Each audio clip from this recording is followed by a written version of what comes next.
This week, we are putting a wrap on 2025, about 3 weeks after into 2026. But it's time to convene the Council of Elrond for television, I guess, for this. So I've got the two individuals that I love talking with TV about. We do a top 10 TV shows of the year so far, and we do our 2025 recap. But I have Shane here. Shane, how's it going? Doing all right, Mike. Thanks for having me. Of course. And Alice, Alice, what's going on? How you doing? Doing very, very well. I have a woofy dog behind me, but he has paused for exactly this moment, so feeling good. Very nice. So we've got a couple categories to go through along with our top tens, and maybe just go briefly through some shows we're looking forward to in 2026. But before we get into our top tens, let's go through some things that we thought about television in 2025. Let's first start with, does anybody have like a winner of television in 2025? Alice, I'll start with you. Oh, hi, puppy. Yep. Alice, in your opinion, You can think who of it. won television in 2025? It could be a person, it could be a streamer, it could be a studio, it could be an individual. What do you think? I think that what I'm going to go with, it's funny because normally I'll look at kind of my top 10 and I'll be like, oh, is there an actor? Like I think Ella Purnell was my winner last year, for example, because she was doing so well and she continues to do well. And then like we had, streaming or like maybe there's a streamer that's done a lot. But I think I'm going to say, and this is also me because I know we've talked about this ad nauseum already across many of the other years. TV starting to be on a annual release Mhm. like schedule again. So the shows that are working as TV should and the quality that is being made by those TV. So there's a couple in particular, obviously, like, well, I'm definitely going to be talking about them. People have already, but like a big one, a big example we've already spoken about in our mid-year, The Pit, 1 year between both seasons. It can be done, but it's happening. I think there's a couple more that I'm going to mention where they came out the last year and they managed to come out this year, and by this year I mean 2025, and they're going to have their next season in 2026.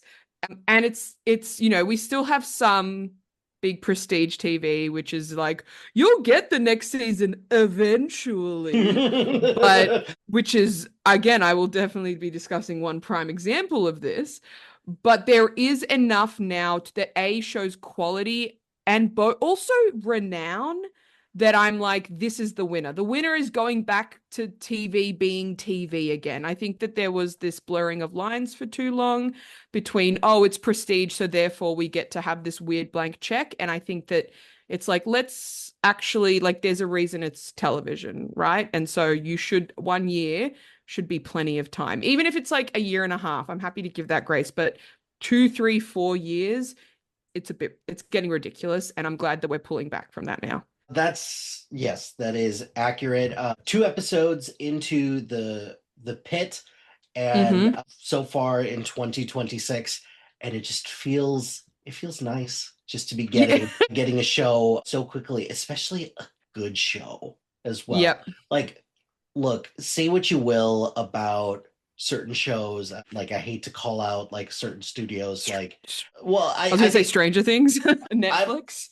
well one I think once I'm going to call out Paramount Plus for a second with Mm. this, because the Taylor Sheridan shows come out on a pretty frequent basis. And granted, those don't require a whole lot in the name of like special effects, but you're also starting to see a trend that some of the people in the Taylor Sheridan shows are not working as much because they've kind of taken, maybe perhaps, I don't know, a hard right turn when it comes to certain things.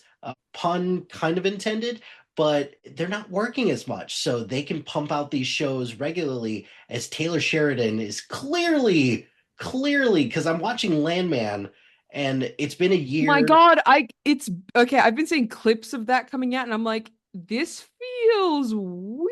Oh, there's Landman just had like their penultimate episode, had a Is that the one with storyline. the college roommate? Because that's been all over my TikTok, and I've been like, this feels like parody. Well, it feels Like, it feels like a parody, but it also feels like Taylor Sheridan clearly has something to say about this. hmm And depending on what he says in the final episode, which airs tonight, I'm out. I'm done. I can't do any mm, more Taylor Sheridan stuff.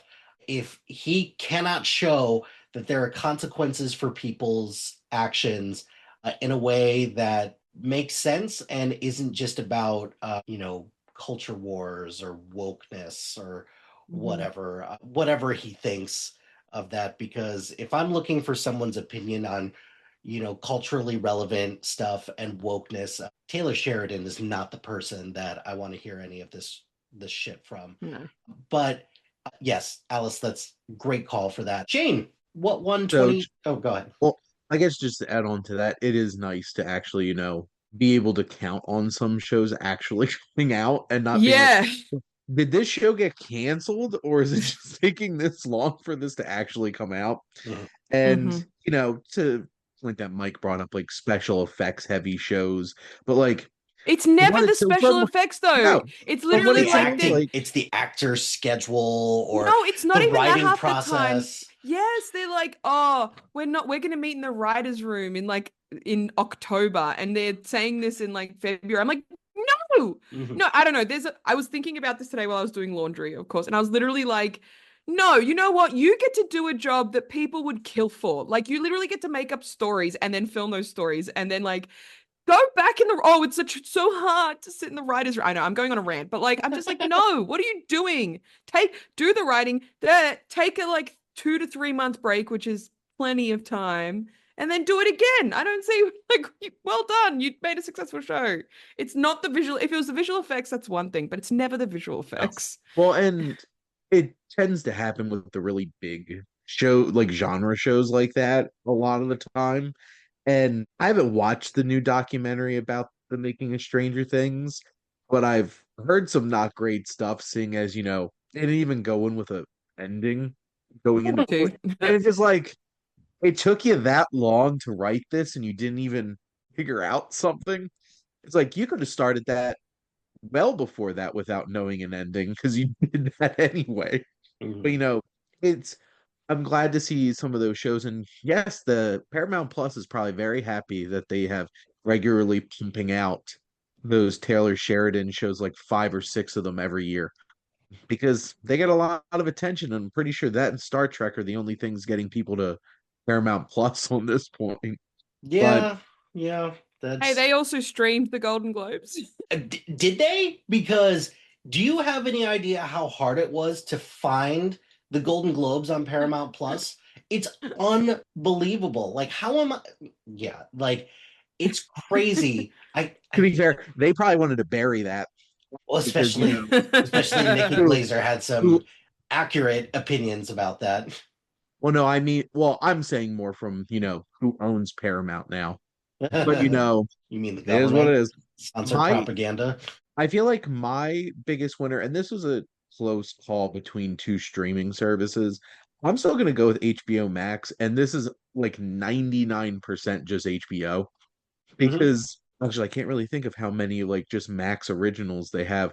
It seems like so many of them they were just going to be Max originals, and like HBO's like, no, we're plopping No, that on we're Sunday we're night. we're we're annexing this for ourselves. Yeah, Too it's relevant. like Sorry. I know I'm on Last of Us season 2 a lot higher than others, and I eat up any of these Danny McBride shows. Like I'm so happy with them and surely talking about those. But even like the tail end of the year with that trio of It, Welcome to Derry, The Chair Company, and I Love LA Mhm. getting a lot of attention. Like I don't think It, Welcome to Derry is a perfect show. There's some crazy Choice wild things and choices made. Yeah. choices and like but it was still crazy fun to watch.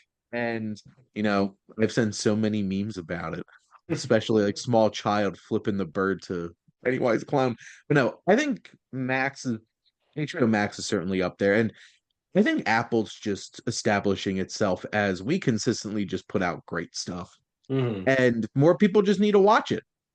So, and I think that's Apple's biggest problem. We can't hear you, Alice. You're right. I muted myself so I wouldn't interrupt, and then I interrupted anyway. Apple doesn't even have the crux or the what's the way, the like fallback of having a huge library of stuff for people to just like keep around for. Yeah. I literally only have it because so many things I watch that are currently airing or are about to air live there. They're originals. Yeah. Like, yeah, sure, they have a movie that goes to the movies and then comes over like every now and again, but they don't have this gigantic, they're not like Netflix, whatever. It's like, oh, I want to watch this movie. Yeah, I might as well keep Netflix because it's like, yeah, I watch the shows. And also they have this giant like thing of movies. It's literally like, I mean, all the really like the stuff that I keep to make sure I watch it on the TV rather than on my phone while I'm getting ready. Like a lot of the time it's Apple stuff. Like they're consistent. Yeah. Well, and there's a level of consistency with Apple, you're right, because their original content, if you're looking for sci-fi, they've got you covered. If you're looking for like a feel-good comedy, they've got you covered. If you're looking for underrated stuff, like one of the shows that I'm looking forward to so much in 2026 is Drop of God. And it's a show The about wine one. it's a show about wine. And Yeah, I I'm keep like, flip-flopping on that one. I keep being like, is this looks intriguing. it is intriguing. It's a show that I was like, there's no way in hell that this is getting a second season. Yet here we are, because Apple, for the most part, they will give shows at minimum 2 to 3 year season chances. And except for like a handful, it's like you canceled this. We have 5 seasons of a certain show, and you canceled that.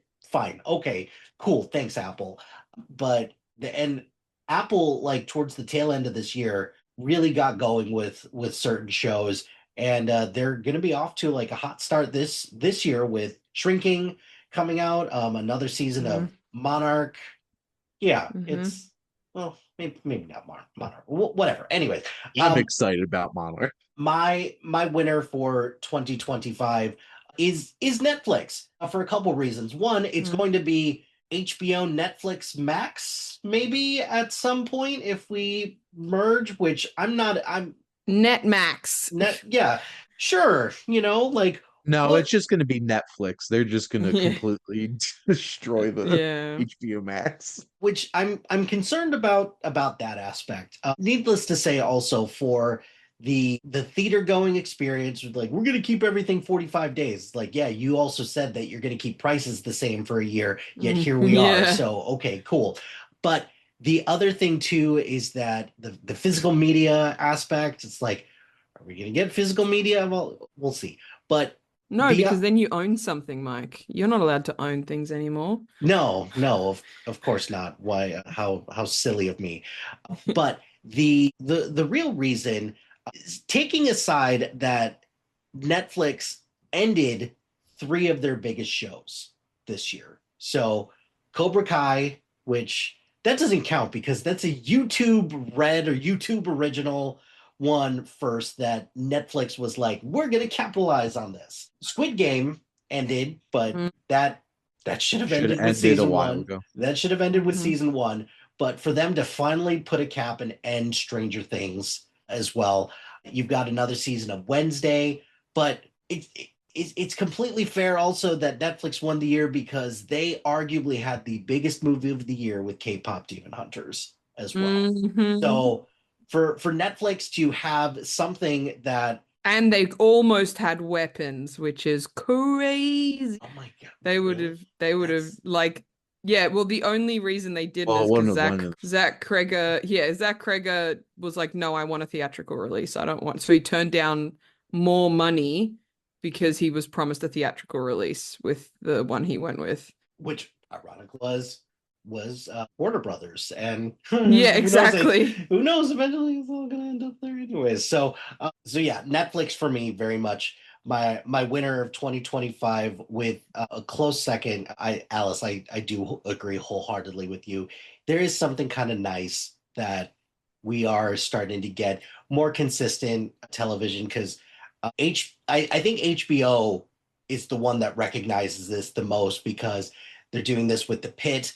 They're fast tracking another season of Task to come out pretty soon, hopefully by the end of this year, which that would be great if they did I'm that. not super like we've talked about this. Like, I'm not looking forward to it necessarily, but I think the big tester will be how fast are they going to pump out the Harry Potter seasons?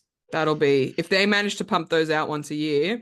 That'll and they are successful like they hope that they are. That's going to, I think, change the game. I mean, aren't you looking forward to, Prisoner of Azkaban and all the kids look like, Percy Jackson too, or I will talk on that. yeah, or Stranger Things season 3? It's like, oh, you Oh all my are just about to gosh. enter high school. Mm-hmm. Right. Okay, I'll believe it. Okay. Yeah, yeah. So, all right. Now that we have our winners, let's talk about the ones that we lost. Any TV shows that ended or were canceled this year that hurt or were like, oh, this was too late. Alice, I'll start with you. Any TV shows that ended this year, either organically or were canceled, that you just want to be like, let's just pour one out for you. Yes. I know why it did, and I agree with the reason it did because bad people shouldn't be rewarded. However, the Sandman ending this year was really sad because I love fantasy, as you can probably tell, and also just in general, like I talk about it all the time. I don't think we make nearly enough for the amount of stories that actually exist, like in written format or even just like that could be made originally. We should be there's just so much potential and we aren't living up to that potential, and it's because for some reason people freak out when it comes to adapting them. And The Sandman was like the first season was spectacular. And then the fact that it got a second season and it was so exciting and it was going to be this huge, like we didn't even like, as things go for nowadays in terms of having to wait, it wasn't that, it was like 2 years. That's not a huge wait for something that costs that much and requires that level of visual effects and everything. And then, of course, look, the elephant in the room, awful person, it ends up being the person who created it, and so now all of those adaptations are now going to like literal hell, like in the show. And so the Netflix made the decision, all right, we'll finish the arc, but we're not like this could have been like a huge, like every 2 years we get a season. And because of the type of show it is, every 2 years is fine. You know what I mean? Where it's like, it's not like it's a very like atmospheric, like, anthological kind of, we're looking at legends and this is, almost like a modern mythology sort of thing. So it's like, yeah, okay, a couple years to put that together because you're kind of like reinventing the wheel every single time. And instead, it's like 2 seasons, which did, yes, finish, I think, the main arc of the comics. But obviously, a lot had to be like rushed and left out. And like, there's certain things that happen in season 2 where it's like, this could have been like this could have been the whole season. And then we could have had a whole third season about like the back half of it. And it was still like, emotional and really like wonderfully made and exciting and like captivating, but it is really depressing. And there was a part of me, again, while I was doing laundry, I have a lot of, people have shower thoughts. I have laundry thoughts. One of my laundry thoughts today was literally like, gosh, is it so hard for people to be good people and stop ruining the things I love? Yes, it 'Cause you it keep- is so hard for people just to be kind. We had a conversation about this actually just 24 hours ago Yeah. Yeah. when me, Adam, Luke, and Shane talked about the movie Harvey, right? So Yep. you know, Yep. I, I don't know why kindness is so hard, but anyways, yeah. Exactly. But yeah, so the Sandman is for me because it's like representative, I think, of a few things, but it was a wonderful opportunity that is now going to be like, oh, that was a great 2 seasons. And, now it's gone forever. I'll go next. For me, I think I'm going to go with cancellation that hurt because there's one in my top 10 that I will talk about a little bit later, but The Residence on Netflix. I feel like that could have been a fun mystery show a la a Benoit Blanc for television because that was just such a fun show. And the fact that they canceled it after one year, is very on brand for Netflix, because Mhm. a lot of the shows that kind of ended organically this year, it's like, yeah, it was time It was for time. Yep. for a lot of these shows.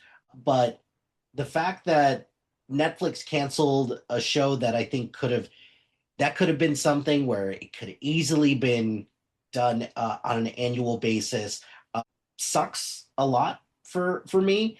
Also, I do want to pour one out for The Bondsman on Amazon. That was an interesting, like dark fantasy sci-fi type of thing. Plus, Kevin Bacon looks like he's having a blast doing that show, and they just ended it, and it sucks because it ends on Mm.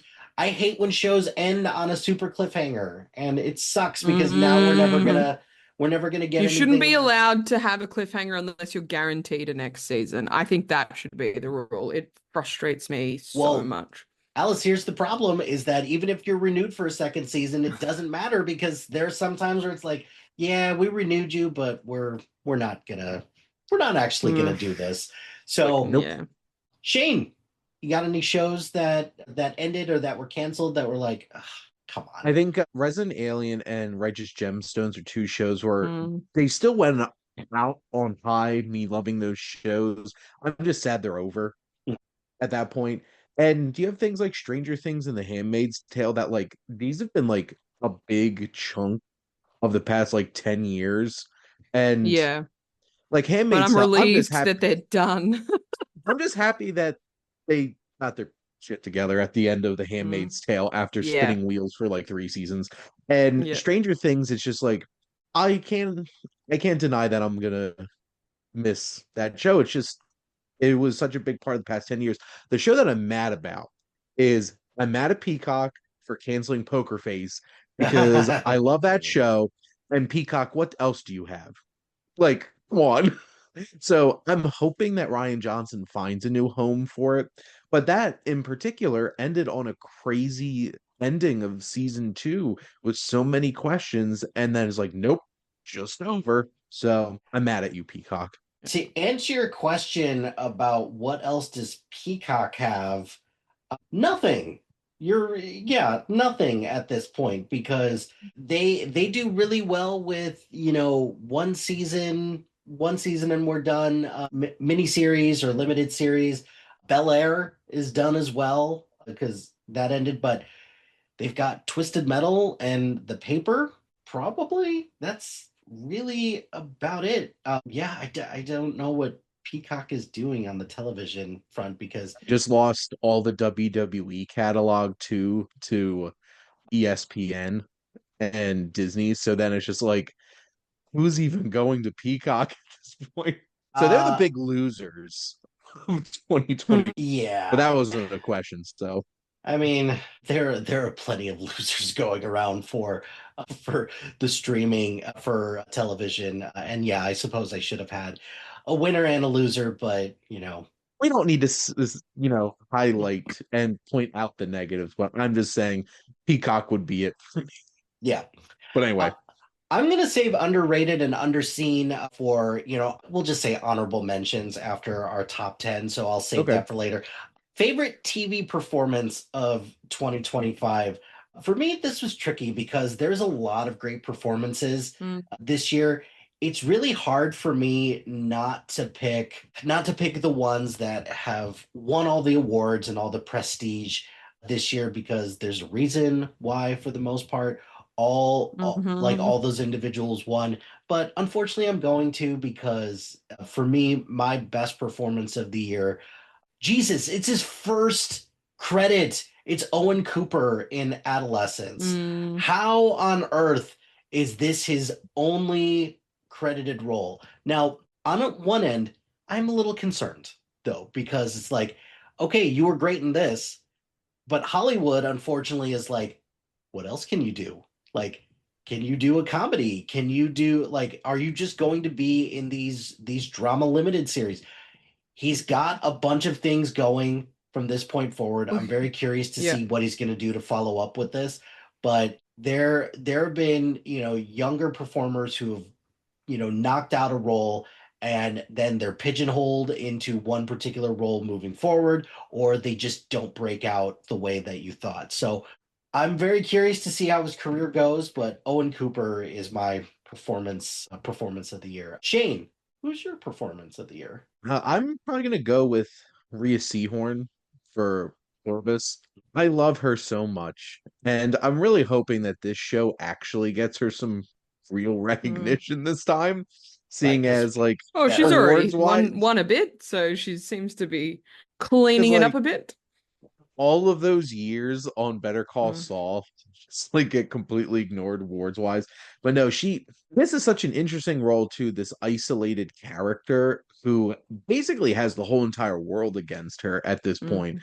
and fighting this uphill Sisyphus battle of just like Yeah. pushing back on this.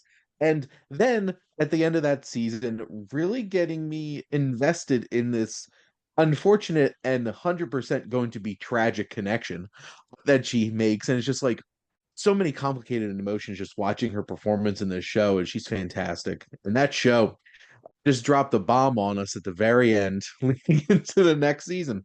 So that'll be interesting. Good call with that. Alice? She was on my list, so I'm glad that's been taken off.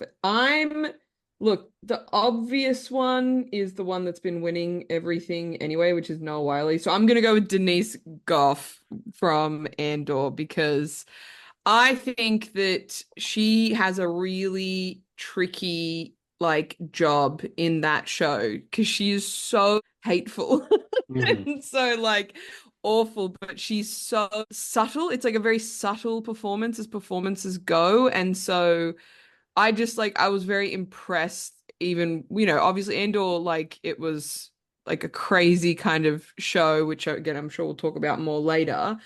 But what she's able to do, how she's able to do it in such a, I think very similar to Rhea Seehorn, where it's just like I've been loving these portrayals of women that aren't quote unquote feminine. Like they're just real and it's like they happen to be women, which is like, it's exactly what it should be, where it's like it doesn't always have to be an identifier. It can just be like, this is a story that is told from this opinion or this perspective, and this perspective has this person in it. And it's like, yeah, she's very hateful, but she's the character rather, and but also like you can see the constant war, and then when you have the whole Cyril character element enter it, and like how she kind of navigates that, just a very good performance. It's excellent. That's a great answer. And one that should be getting more attention for awards Yeah, love. Like I feel like it's a the whole classic sci-fi fantasy genre, like sci-fi kind of like it's a Star Wars thing, you know. yeah, yeah. No, and it sucks because I think there's a huge difference between it's a Star Wars thing and Andor, right? Because Andor's Hmm. just doing something completely different as opposed to, I would probably say like Ahsoka is probably a good example. It's like this is Yeah, or typical. Skeleton Crew. Yes, yes, exactly. We're not going to talk about the Acolyte because it didn't even get a chance to be anything. I'm still sad. I will forever be sad about that.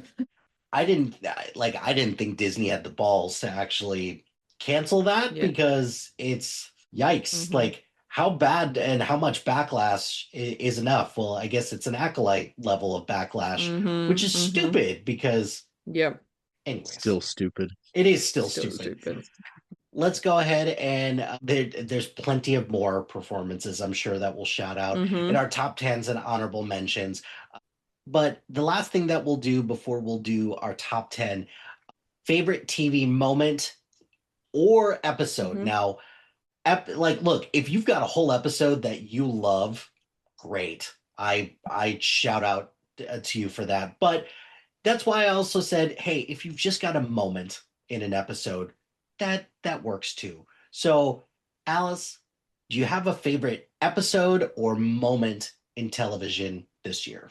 I think I am going to go with an episode because of it was the one that really like I think captivated is a good word to use, and I think it's made up of a series of moments, which is the Chikai Bardo episode of Severance season 2, which is the episode where I'll just say the life of a character that someone has been living is unveiled through the rooms that they have to enter and kind of Oh. what happens to them.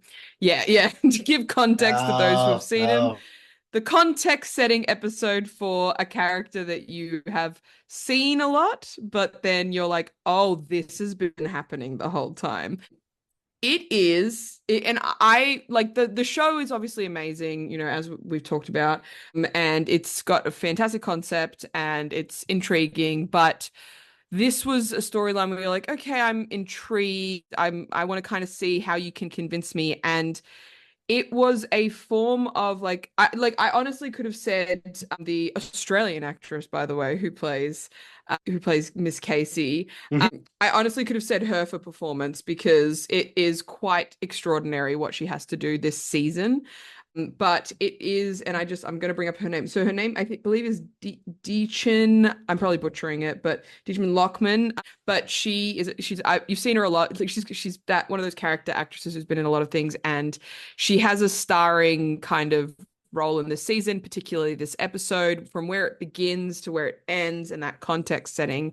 And it is heartbreaking. It is fascinating, and it really like ramps up the season where you get to a point where you're just like, oh, okay, yes, I'm getting more, especially for a show that gives you the smallest crumbs of an answer, where you're like, this is so weird, I have to keep watching. But also it has such a humanity to it where it really like hits at the core of like what they're doing and why we care. And I just remember watching it being like horrified, but I couldn't look away. Oh, yeah, that's a great choice for that. Severance felt so long ago. Yeah, Wait. I know. So I'm gonna pick a moment for me, and I think for me, probably the the interesting thing about this is because I have a couple that were in my top 10, but I wanted to pick something that's just outside my top Mhm. 10, and I'm sure it's gonna get mentioned because I'm pretty sure one of you has it on your list.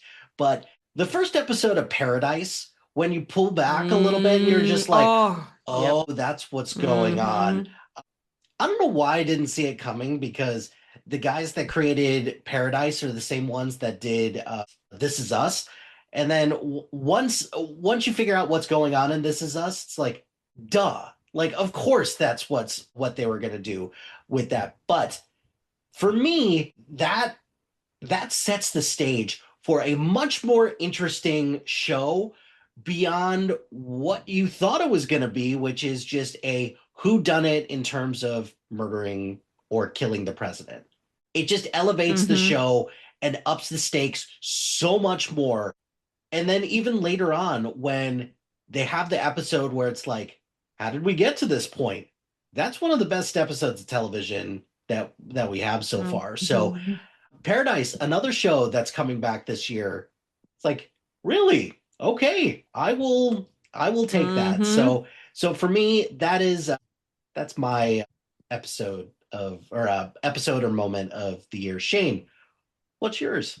So this is one that really connected with me because I love the show so much. Was that season premiere of The Righteous Gemstone season 5, where one of the main reasons I love this show so much is because of the characters, and this show had none of the characters on this premiere, with the whole Bradley Cooper being like the original Gemstone backstory. And there was it could even just be a particular moment at the very end of the episode where he really connects with like some real faith. Mhm. And it also sets up this MacGuffin that becomes really significant in the season. It was just such an unexpected premiere episode for this last season, and it just hit. And the fact that they got Bradley Cooper to show up in this show was pretty wild too, because I was really shocked when I'm like, wait a minute, is that Bradley Cooper? Mm. And he did an amazing job, and he felt so organically part of this family that it has such capacity for being despicable, but then also has capacity to actually be meaningful and caring on some level. Mhm. So that was a really cool moment for me with that show. The fact that the final season of The Righteous Gemstones is bookended by the power of prayer in particular. And look, I'm not the most religious or spiritual person, but even if you're not, you understand the significance that prayer can have to somebody from those two scenes. And you're right, Bradley Cooper just kind of popping in there for a second. I'm liking this Bradley Cooper just showing up for a cup of coffee in movies and in television because he did that in Superman this year. I just He did, rewatched Superman yesterday. I'm just like, well, there he is. and I just rewatched Dungeons and Dragons: Honor Among Thieves, and I was like, Mm. oh my God, I completely forgot that you were in here for, just a quick conversation. It's hilarious, and I'm hoping that Bradley Cooper will continue to flex in that way, in addition to making his very good, if not Oscar baity movies.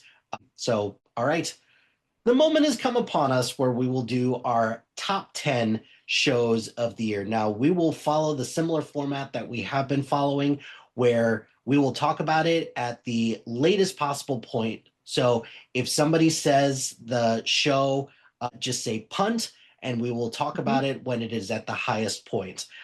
I think for the purposes of this, if all three of us have seen the show, let's talk spoilers.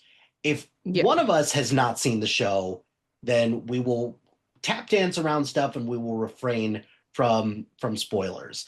Okay, so top 10, I will go first for this. And my top 10 has shifted a little bit since you and I recorded, Shane. Not by much, but it's, gone from there. But my number 10 is The Diplomat on Netflix. Anybody does anybody even watch The Diplomat? Okay. No. No, because you don't have time, or no, because you're not interested. Either way, you're all good. I I understand think that. it's somewhere on my watch list, but it just this year I know we didn't talk generally about our watching habits this year, but I actually took a big step down from television from the past 2 years, because I've taken an extremely unhealthy step up in movie watching. But no, Diplomat just hasn't crossed my path yet. Yeah, I would say it's just one of those things where it's like I sometimes a show will come out and you're like, that's kind of interesting, but you missed season one, and then there's like another season, and then by the time you're like, oh, just you know what? I just don't have the moment right now. If I'm and then it's just like, well, I've missed that one, Yeah. and I think that's kind of where this has landed for me. Alice, like a good example for me with that. The Gilded Age was like that, and then this year, with the most recent season, I was like, you know what? We're doing it. We're binging Yeah. this, and we're going from there. And according to Serialized, it's my most watched show of the year. So it's like, Yeah. cool. The Gilded Age and the Thundermans, which is a stupid, deep. She's not awake right now, but stupid show on currently on Netflix. It's a Nickelodeon show about a family of superheroes.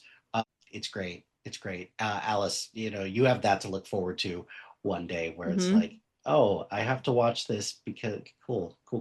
Because they want to. Yeah. Yeah. So yeah, but then they have to watch what I want to watch, so it's fine. oh, Well, that's what I've decided. Yeah, I know that that's not true. we'll see how that goes. So Yeah, exactly. but I think the reason why The Diplomat is this high on my list is because it pays off something that happens in the first season, which, granted, it's not that long of a season and we're only on season 3, but it pays off something, and then it sets the stage for the conflict that is to come the rest of the season, which that's cool. And then the final part, or the final episode, it's just going to forever change the dynamics of the show. Kerry Russell is still phenomenal in the show. We've got Allison Janney and then Bradley Whitford as a power couple within the U.S. government.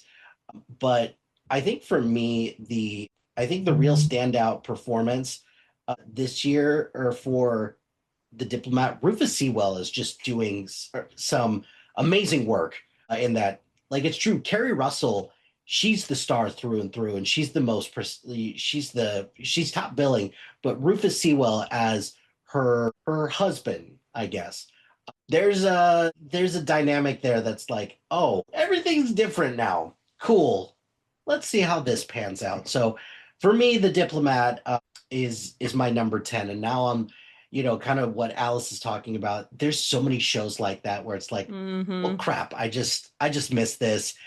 The Diplomat for a little while. I was a little late to The Diplomat, but I caught up after season two and or like right when season two was going on. So I was like, you know what? And like I'm glad that I did.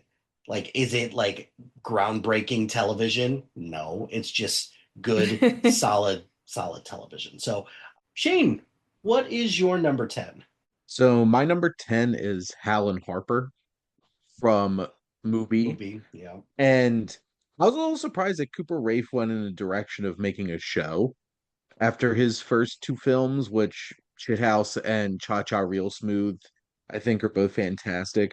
I think the main reason this one is so high for me is I absolutely love Harper's story in this show, and I think Lily Reinhart delivers one of my favorite performances of the year with this. Super Rafe's character Hal is pretty annoying and obnoxious, but in like a way that's supposed to be that way, and he plays it perfectly. And then you just have that added layer of Mark Ruffalo and Gilpin's storyline as well, with Mark Ruffalo playing their father. And there's a lot of layers of grief and love and tough decisions and uncomfortable family dynamics and codependency that this show navigates. And they do the Pen 15 thing of adults playing themselves as Mm. children with a bunch of other children, which Pen 15, it's funny and it's silly and it's weird. I'm surprised it didn't feel so weird for me watching it in this show, but also I'm pretty sure because Cooper Raiff plays a kid really, really well. He's he captures that immaturity and obnoxiousness a little bit of a small child like that. But this was a show that really hit for me for sure. I still haven't watched it. I still need to get that movie free trial, or maybe I'll talk to certain individual on this. Movie's a hard sell unless you're like really interested in taking a deep dive into Yeah. like international and like really indie type of stuff. So Yeah. Alice, your number 10. It could potentially get punted. I have Pluribus here. Fun. Yeah. Yeah. That's Move on. my number 9 is Heated Rivalry.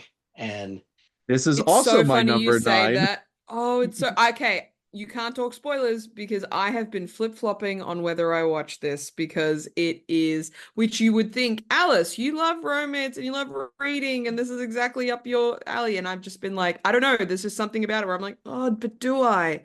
So go on, I talk will about tell you the reason it. why I pulled the trigger and wound up watching this over the last couple weeks is because I saw so many people, especially a lot of my friends who are gay, watching this show and eating this up. And then it took me until like 2 weeks ago to find out that this was made by one of the co-creators of Letterkenny. And I'm like, why haven't I been watching this show? So then my wife and I watched all 6 episodes probably within a week. So yeah, go ahead, Mike. first of all, more shows about hockey, please, because I think hockey is just very underrated. This, I don't know. There's this show to pull a Stefan from SNL. This show for me has everything. It's got hockey. It's got a rivalry between rival players. It's got love. It's got sex. It's got everything that checks a lot of boxes of things that make a great television show. I don't know, like the reason why it's lower on this is because maybe it is a little recency bias, but this show has this show's funny. It's got some like tender moments in it as well. I love the dynamic between the two leads as well.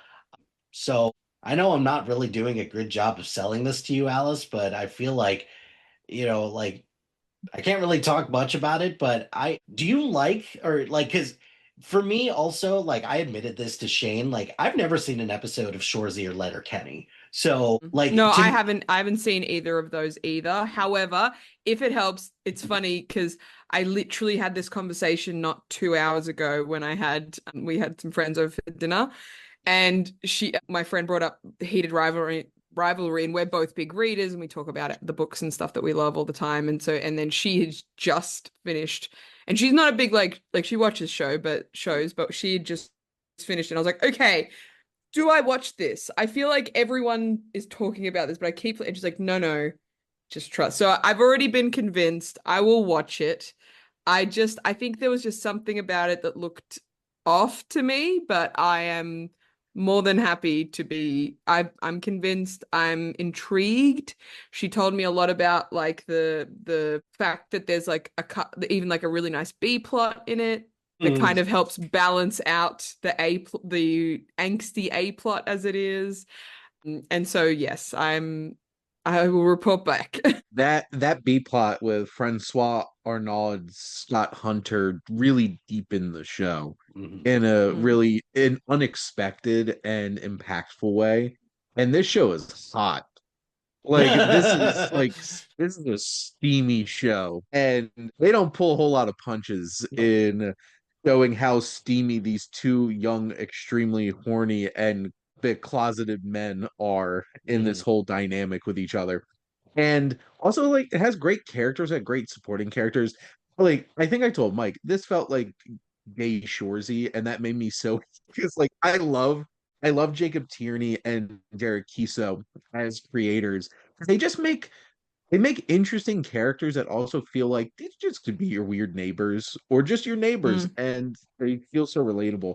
And when we were thinking about best moments and episodes, the season finale of this like hit me Mm. hard.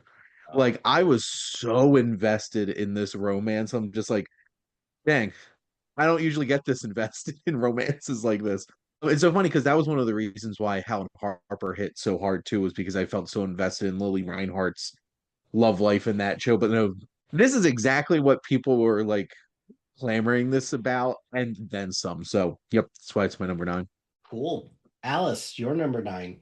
My number nine is actually The Paper. I don't know if anyone else would have this on their I haven't gotten list. around to it because it's on my watch Yep. list with my wife, and Yep. that's a slow moving watch list. Not Yeah, I feel that, Shane. I feel not that so deeply. not on my list.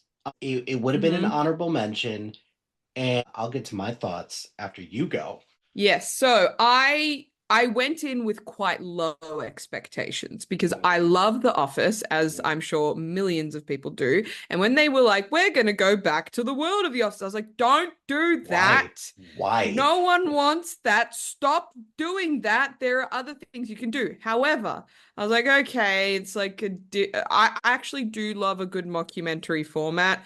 And I think, if we continue to talk about in memoriam until ad nauseum, What We Do in the Shadows was definitely one that I'm like I'm sad that it's gone, but I think it outstayed its welcome, if that makes any sense. Where it's like Oh I think yeah. it's golden days were the earlier seasons, and I think it kind of just got a little too convoluted. So I'm glad the show kind of didn't outstay its welcome too long. But Right. I do really enjoy that format, like particularly that was very big when The Office and Parks and Rec kind of ruled the waves. So I was like, okay, I'll watch it. What's the harm?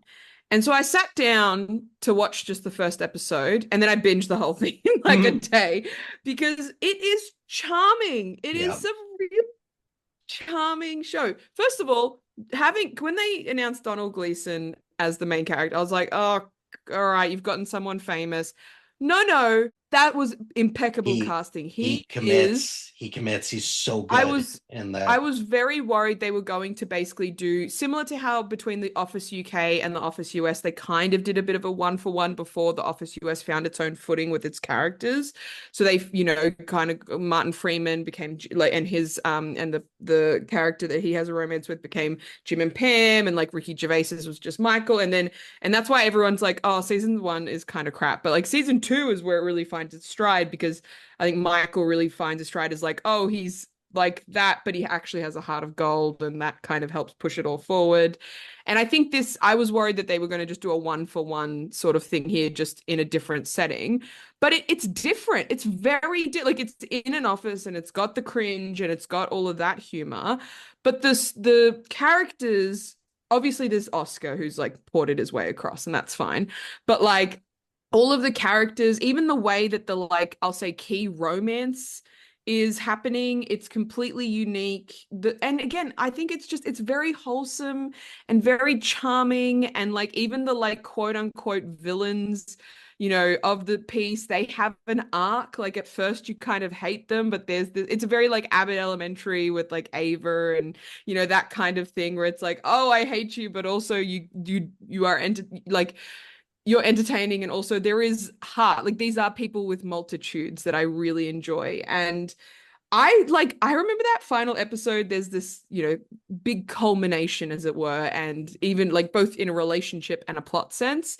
And I remember being like, oh, I'm so excited. Like, oh, I'm getting all like invested in these characters. And I had to put it on my list because I did not expect this show to affect me. And I was so upset when I finished it because I was like, oh, no more. Well, I hope more people watch it because I want more. Like, Mhm. and I think because like The Office, I think works so well as a 20 something, like same with, Elementary, like it should have had 20 something episodes. And I think they should have like week by week released it, but they dropped, all 10 or 8 episodes of it all at once.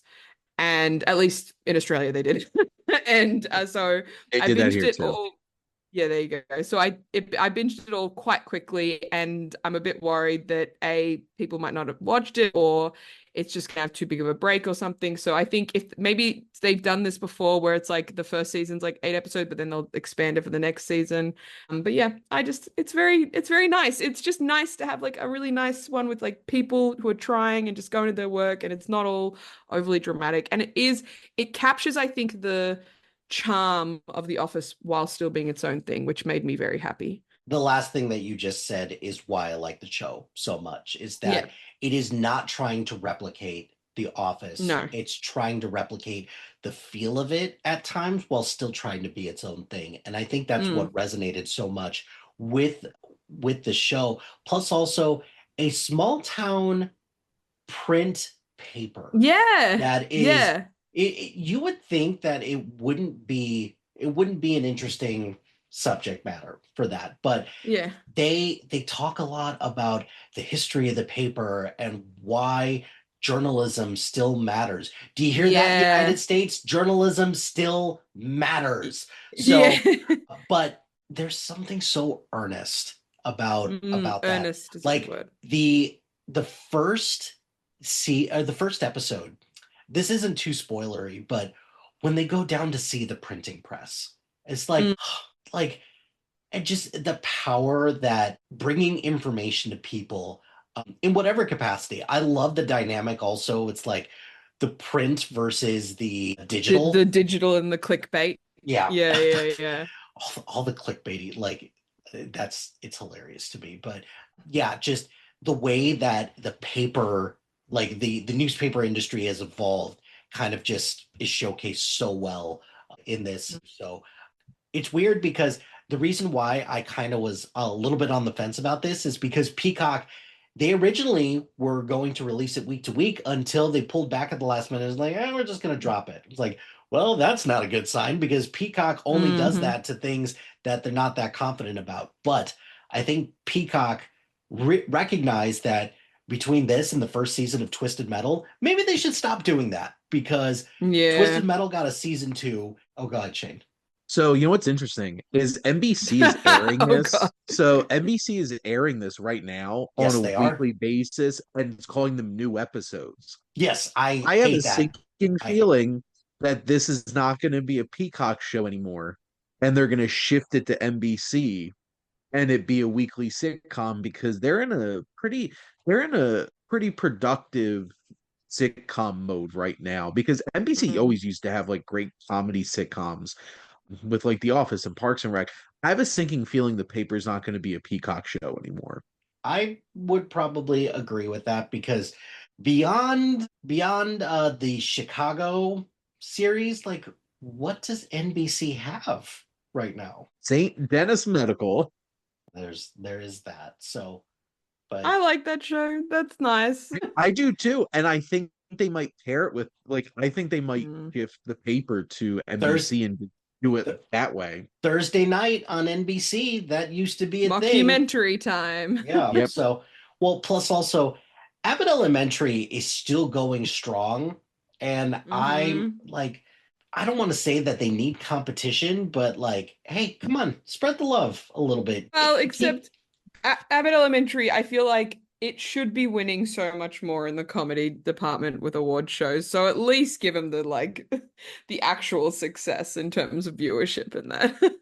But Alice, we need to award, hilarious comedic show The Bear for multiple seasons. And unfortunately, all these streaming shows with their comedy series, like I'm glad that the one that's been winning the best comedic series has been winning because it's an actual comedy. But we'll talk about that more later on. But The Paper, that's a great pick. I love that show. Looking forward to more of that coming up soon. So Looking forward to watching it. Yes. my number 8 is English Teacher season 2 on FX. So English Teacher has the same fate that The Sandman has. The season 2, they renewed it for season 2, and then a lot of the behind the scenes stuff with the creator started to come out. And first of all, it's not good. And if all of that is true, accusations and all of that stuff, on one end, like let the investigation play out, and we'll go from there. At another end, let's believe the people that come forward when it comes to things like this. 9 times out of 10, they're not lying, and the one time that somebody is lying, they're just ruining it for all the people who need to come forward. So, but it's unfortunate that happened, and it was the right call. If all of this is true, yes, absolutely, cancel the show. That does not change the fact that the subject matter of it is just education and the dynamics between so many different things within the education landscape, particularly for a high school. Like I originally kind of dubbed this as this is like more high level Abbott Elementary, but I was totally wrong on that, because some of the subject matters that they bring up this year is the first episode they do the drama team wants to put on a performance of Angels in America, and they're like, that was painful. None of us in a great way. Oh, in a great way, yes. And none of the kids relate to AIDS, which it's, first of all, good for the world, for us, to progress so far with medicine that we don't, kids don't see AIDS as a threat anymore. But the tone deafness of these kids with we don't relate to AIDS, we don't think, dude, come on. So they redo the play, and they do something. Instead of AIDS, they do COVID. One, right? COVID in America. COVID, that's right. America. That's it. And it is so bad. It is so horrendous, but the audience gets into it. So between that, just the AI episode with the bins was friggin' hilarious. It was so funny. So I cannot deny that the show is still funny. It's got something to say. The characters and the dynamic between student and teacher is way different than it is in Abbott Elementary or any show. I'm sad to see it go, but if all of the things about the creator are true, it's time. So, but English Teacher season 2, I wanted to pour one out for that. I love season 1. I love season 2. I thought season 2 was not better than season 1. I would say on par, if not slightly ahead, but not light years ahead. I think it has more memorable episodes. Even just thinking about it, there's the episode where they all go to dinner and they spend all that time trying to figure out the love a dinner party episode of a well, and also one that again brings in it brings in a lot of the weird modern ways you have to kind of get through in modern society, like the whole time trying to figure out if the sister's fiance is gay, and he's like, I'm like 80 20, but 80-20, and it's just like, what is 80-20. that? Yeah. Yeah, and then just it's that whole thing, and then you've also got the whole episode with the army guy. Like, I feel like there was some real bangers this one. I felt like it came into its own in the second season, Mm, and I had no idea about any of that stuff with the creator because I was wondering why mm, this got canceled. Because I felt like yeah. FX was in a place where it's recalibrating after a bunch of its really big shows wound up ending. So I was a little surprised I got rid of this, but now I know. Yeah. Yeah. Well, it's Once again, people can't just be good people. People can't They just be happy ruin it. being successful and not doing I horrible know. things on top of it. well, FX is also recalibrating to just get ready for another season of Shogun that we're not going to get until 2052. So it's all good. It's all good. Yeah. Like for me, like the one episode I want to shout out is the one where the college week episode. If that Mm, is if that is not just like, hey, this is the current state of recruiting in higher education right now, yeah. with the like guidance counselor guy like just talking like acting like an Being a agent. stockbroker. Yeah, so I love that episode so much. So yep, English teacher, that is my number 8. Shane, what is your number 8? The Lowdown. Speaking of it, this show, one, I think Ethan Hawke had a year. Like Yes, he he had one did. of the best acting performances on screen, and then also on the big screen and the small screen. Mhm. And I love what Sterling Harjo's doing here, building off of Reservation Dogs, and how this film. I keep saying film. I watch too many movies. How the show has this whole foundational aspect of dealing with indigenous society and community and how that affects the greater picture of this.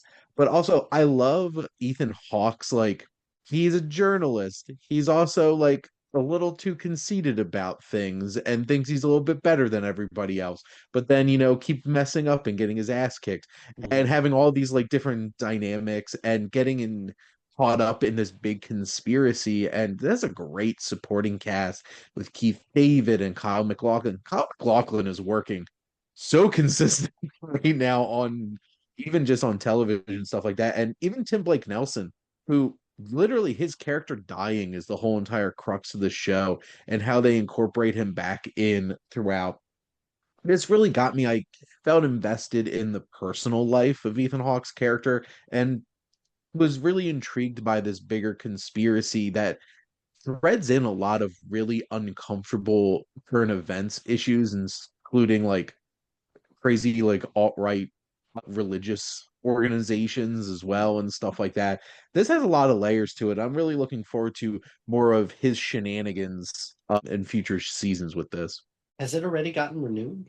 Here's to hoping. I don't know. No. I feel like I'll occasionally just hop on Yahoo and just see like this show's been canceled. I'm like, oh, yeah, so that's I'm hoping that this can be Harjo's next show, building off of Reservation Dogs ending. So hopefully it gets more seasons. if we were to pick a, winner, loser, and then if you were to talk about like a secret third category, it's like, what's going on here? FX would probably be the one that I would pick for that because FX had a really quiet year this year. Between Mm. they had English teacher, adults, which I enjoyed, but I don't think it's going to get a second season, but we'll. I just watched that. I just Oh, finished I that don't know. literally like 2 days ago. It was pretty popular when it was coming Mhm. out. It was like all over my social media. So then the lowdown, and then for me, Dying for Sex is probably the one show that I think FX did this year that I was like, this was really good. But that's really it. Like, I think the days of American Horror Story, like being, talk about overstaying its welcome. Like we're Hmm. we're still doing this, and now we're doing American Horror Stories. Cool. But we haven't gotten an American crime story in a while. We haven't gotten I don't know how many more American sports stories we're gonna do. They're gonna do a love story one about Jackie, or like not Jackie Kennedy, John F. Kennedy Jr. and Carola. I don't know, but they're gonna do stuff like that. It's like, how much New money can franchise that FX? needs to end. Yeah, That Mm-hmm. 100%. we haven't gotten another season of Feud recently. Like FX pretty much has like invested 2/3 of its production budget on Ryan Murphy stuff. It's like, what are we doing? But then Yeah, and I he's thought that's just over on Netflix's Netflix, job. like la la la. Yeah. I'm just gonna do the same thing on Netflix and still get tons of money. And Yep. so Good for that guy and And his now hustle. he's gonna do discount the substance on where's that going? The one with Ashton I think Kutcher? FX. I think Is that FX? the Beauty. I think the Yeah, based on that comic book series. Yeah, yeah. Oh my. yeah. So Yeah, with Evan Peter. Yeah, on Hulu. Yeah, oh, FX. Hulu, FX Hulu. and FX Hulu on Disney Plus. That's what it Well, says on the poster. because it's just going to be FX on Disney Plus soon. Because Hulu's Yeah. going away when they gave a date, right? They gave a date. It was supposed to be by the end of the year, but Oh no, Alice. I think they said the beginning of February. Like they gave a specific date recently. Okay, I'll believe it when I Fair. see That when I see is it. a But fair point. Alice, you just said like that's the most like 2025 thing to say about streaming right now. FX on Hulu, or FX with Hulu on Disney Plus. It's like Yeah. cool. That kind of harkens to the days of like, hey, you're now watching the Discovery, like Discover Chick-fil-A Bowl brought to you by Taco Bell on Yep. ESPN vibe. So great. This is, anyways. Okay, so Alice, your number 8. 8. Yes. I have to stay with one of my favorites that's on my list every year. It's Only Murders in the Building, the newest season. It always gives me exactly another show which comes back every year. Somehow, some of the biggest stars in Hollywood manage to make time in their schedule look, Selena Gomez is a busy gal, okay? And then look, Steve Martin and Martin Short, like they're older, maybe they have a bit more time, but they're big, like very, very popular. And then not to mention the fact that the cast always seems to have like who is currently some of the most famous people right now. We will get them in the season. And every time the mystery at the center, the murder at the center is really, really fun. This time you had Christoph Waltz, Renee Zellweger, and Logan Lerman eating up that scenery. It was Yeah. so much fun. And I love the billionaire storyline and the whole idea of like your podcast getting absorbed and by a big company and like, kind of what happened there and like it's just it I every season you're like, oh, okay, well, let's see how they do. And again, Meryl Streep always managing to like make space for this. She's in quite a few episodes this time around. And, like when they got, I know that Martin Short and Meryl Streep are together in life, which I do adore that is like happened because of this show. But the fact that she is continuing to be a regular character, even popping in this scenario, like it's so enjoyable. It's a show about murder, but it's so nice. And you're going to be like really satisfied at the end with kind of how they resolve what happens. And then also adding to all of that, you're always like, okay, what's going to be the thing that they twist for the next season and how they ended this season in terms of like showing what they're looking to do next season. It's enjoy. I love the show. It's a great show. I loved Bobby Cannavale and this whole Yeah. like And the Tia Leone, and yeah, their sons were hilarious. so funny. And Bobby Cannavale, what a great husband for Yeah, Rose Byrne going to Jersey to go pick up a I know. They're that's both hilarious. just doing very funny work and then also apparently living their best lives. So good for Yep. them. They deepened the lore of the show too in this season. That was really interesting. Oh, great. Love it. Because they announced they're going to Europe in the next season, or was that real or was that fake? London. Yeah. They're going to London? Yeah, I think so. Yeah. I feel like it'll be like for an European tour. episode. Yeah, it'll be great. No, I'm looking forward to it.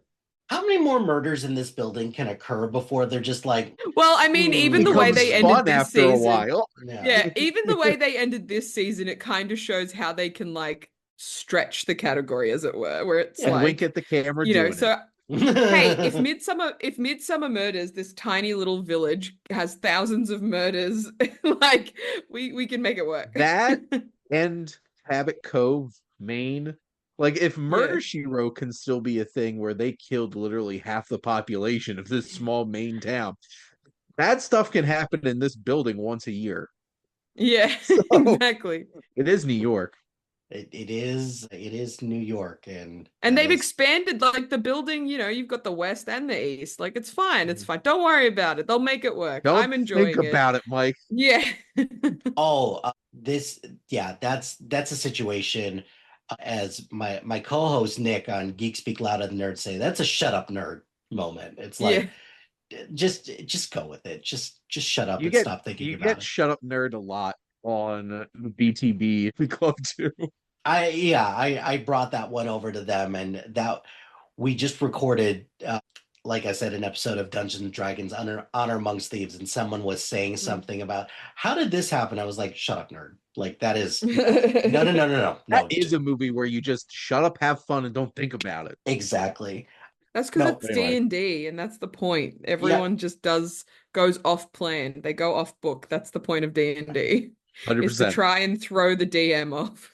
the the only murders in the building. Mhm. I'm, you mentioned the consistency with that, like that and the bear. Like, hey, Mm. if they can get, some of the most prestigious people, or like the busiest people in Hollywood to Mm. make a season every year, like, what's your excuse? No, you Yep. don't have one? Then Wait, Mhm. what?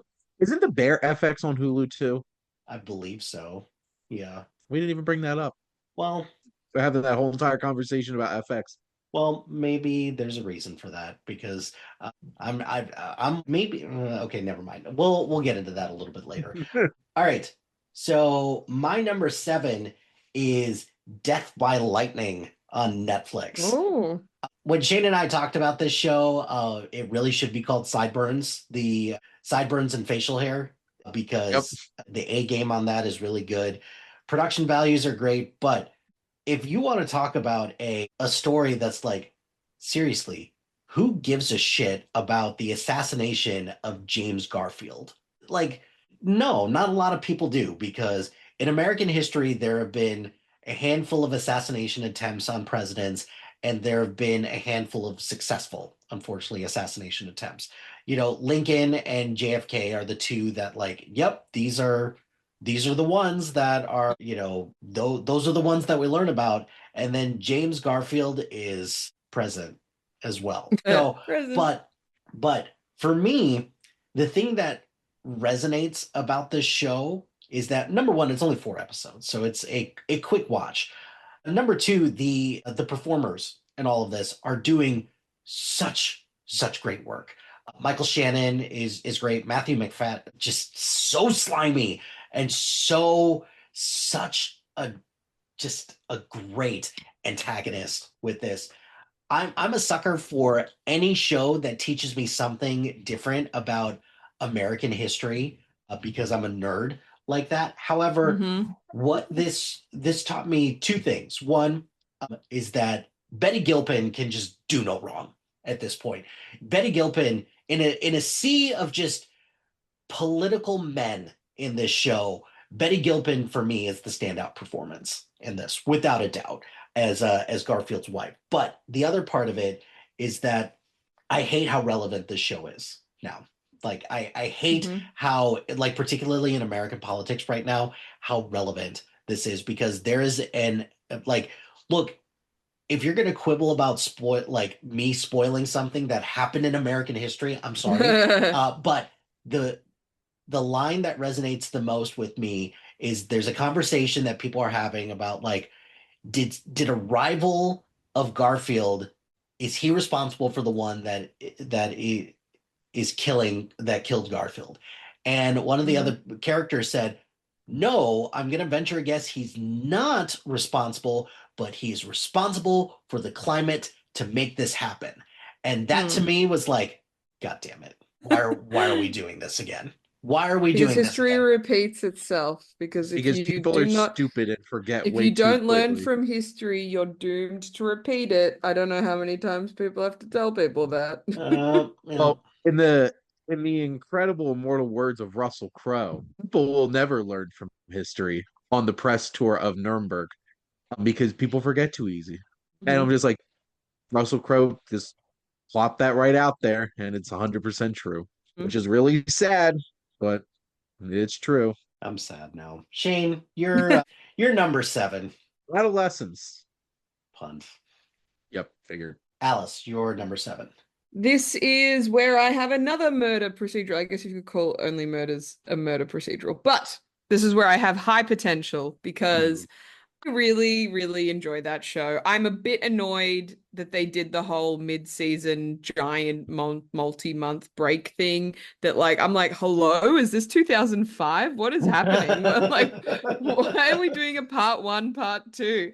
But look, it came back and it seems to be it came back because they did like a 12 episode season and now they're doing like a 25 episode season. And then they split it down the middle and we got the second season a year after the first season. So I forgive it. It's fine. Like I had plenty of other things. I was just disappointed because I really enjoy this show. I think it's really like, again, it's funny to say this about something to do with murder, but it's really wholesome and enjoyable. And what I really love, and I want to call out, like obviously, yes, it's really fun watching smart people. It's like competency porn, which this isn't the last time I'm going to use that word when I'm talking about the shows this year, but it is really enjoyable just watching people who are super smart do things and like figure things out, and having that be, obviously a high potential, intelligent person like the character at the center is always going to be enjoyable, especially because she's got the whole like underdog element behind her. But what I really, really enjoy about this show is I enjoy even like her family, and that is like a little storyline where it's like, no, she has a good life. She's not like depressed and drinking and like, oh, no one understands. But she has, 3 kids. They're all relative, like for everything that's happening, relatively well adjusted, and they all like support each other. She has a great relationship with her ex who co-parents with her and in fact is able to like look after her kids when she's not home now that she's working with the police. And that little, even when there are dramas between, say, her and her teenage daughter, they get sorted like a real mum and child would. And it's just like, and then on the side, you get to watch her just solve crimes and be super duper smart. And so I'm so excited every time there's a new episode. It's like one of those ones where it's like, oh, I'm going to sit down and watch this, like, oh, I get my treat for the week. A But my rare question is she a bird?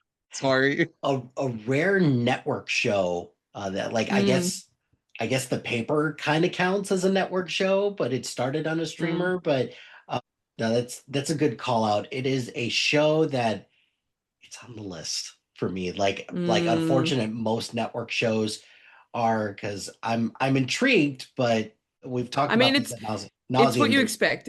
It's a fun murder procedural. Like it's really just, and it's a good palate cleanser, but it's obviously like the plot's nothing crazy. Like you're not missing out on the cultural consciousness by not watching it. But it also means you can get to it and just binge it later on and you'll be totally fine. nice. Caitlin Olsen being in it was probably the biggest intriguing thing to me since, Mm. she literally has been on It's Always Sunny for how long A at this Yeah, million point? years. Yeah. And then it's Connor weird. made this, which is Mm. really interesting. Huh. Now, it's not what I would expect to see from a Drew Goddard show, but no, I do watch a lot of network television. Usually I lean more towards the 30-minute block ones because, they're easy to pop in and watch for 22 minutes, but I'm definitely interested in this one for sure. I mean, if it helps, the episodes aren't longer than like 40 something minutes. Oh Like no. they're And not, that's the nice thing yeah. about Ayo, network Yeah. television ayo, hour 40. blocks because they're actually like Yeah. 40 minutes. I don't have Yeah. to sit there for an hour and 17 minutes to watch an HBO premiere. Something like Exactly. that.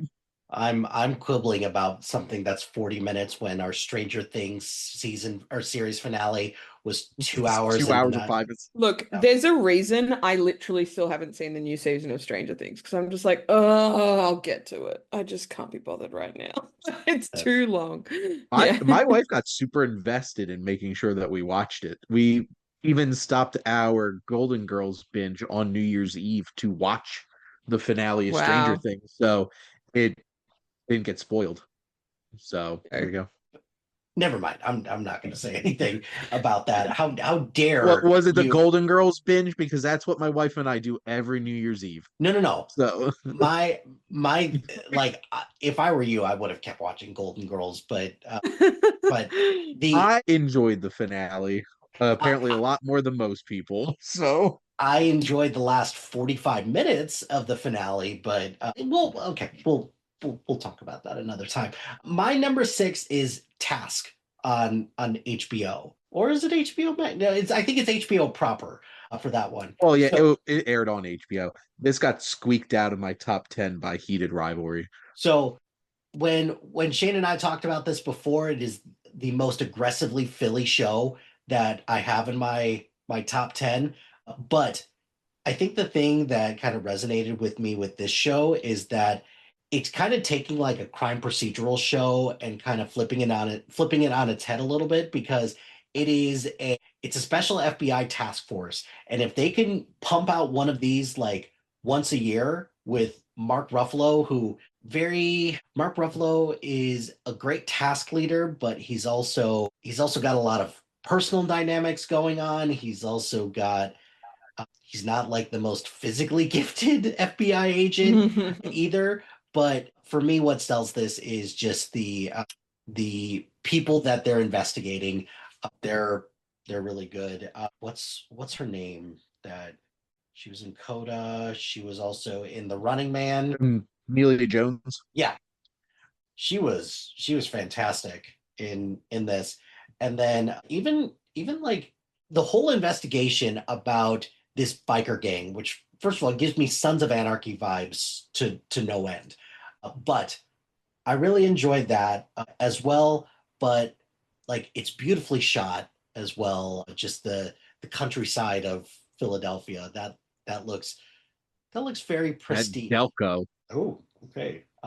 And even just like the internal affairs stuff with the drama within the task force is interesting as well. I don't know. I this one just hit really hard for me, so I liked it a lot. I thought Tom Pelfrey was really strong in this too. The main guy that's like leading the break-ins and stuff Mhm. like that. I knew from the first scene of this show when Mark Ruffalo was like, "Let's go down to Rita's and get some water ice," and I'm just like, "They got that Delco down." Brad Inglesby, I really like what he's doing over on HBO between this and Mare of Easton and stuff like that. So Yeah, this was really engrossing and this was like a random 7 episode, right? 7 episode show. I think so. Yep. Yeah. Well, They aired the finale of this at the Philly Film Festival.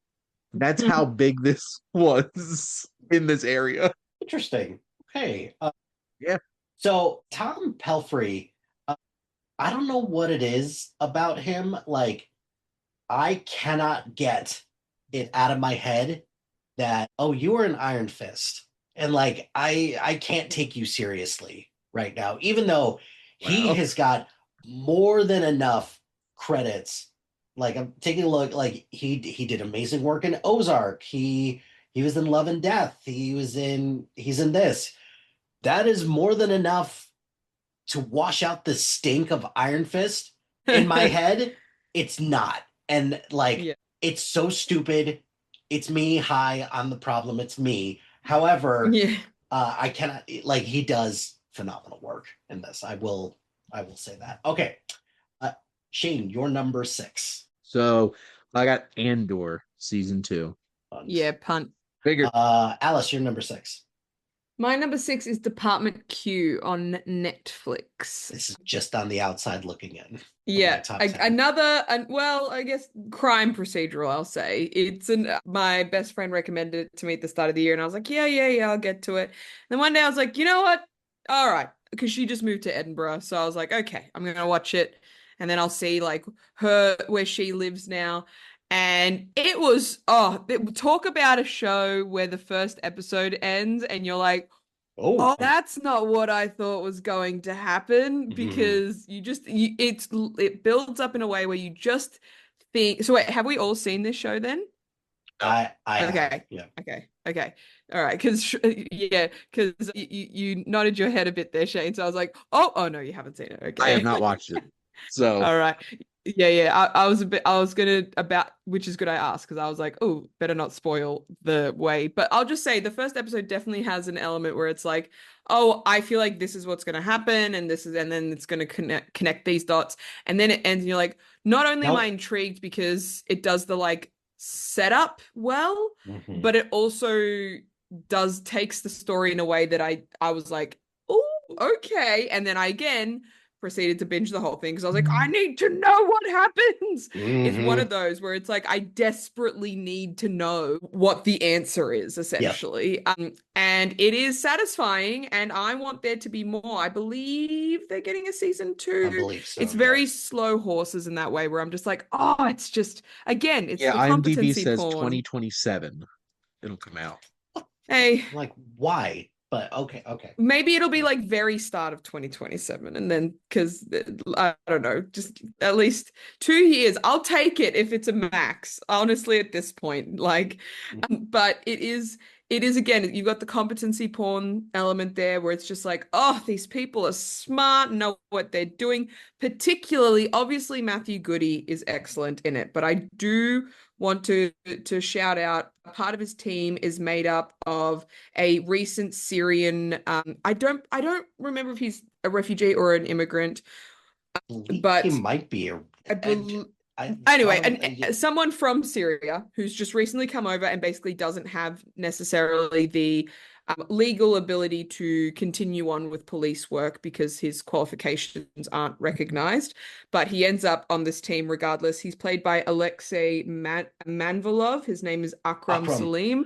Akram. He is Just so awesome. He's he's such an awesome character. I love him so much. I can't wait to see more. This was a great show. he's got such a calming voice and a calming Yeah. presence about him. But the Not to moments, mention he's just good at what he does. yeah, Like you're just like, I love the this. so whether it is the investigative Mm, his investigation skills, but also mm. his physical gifts as Physical well. skills. Like, Hmm. oh, I've got a certain set of skills. Like, yeah, you do. Yeah.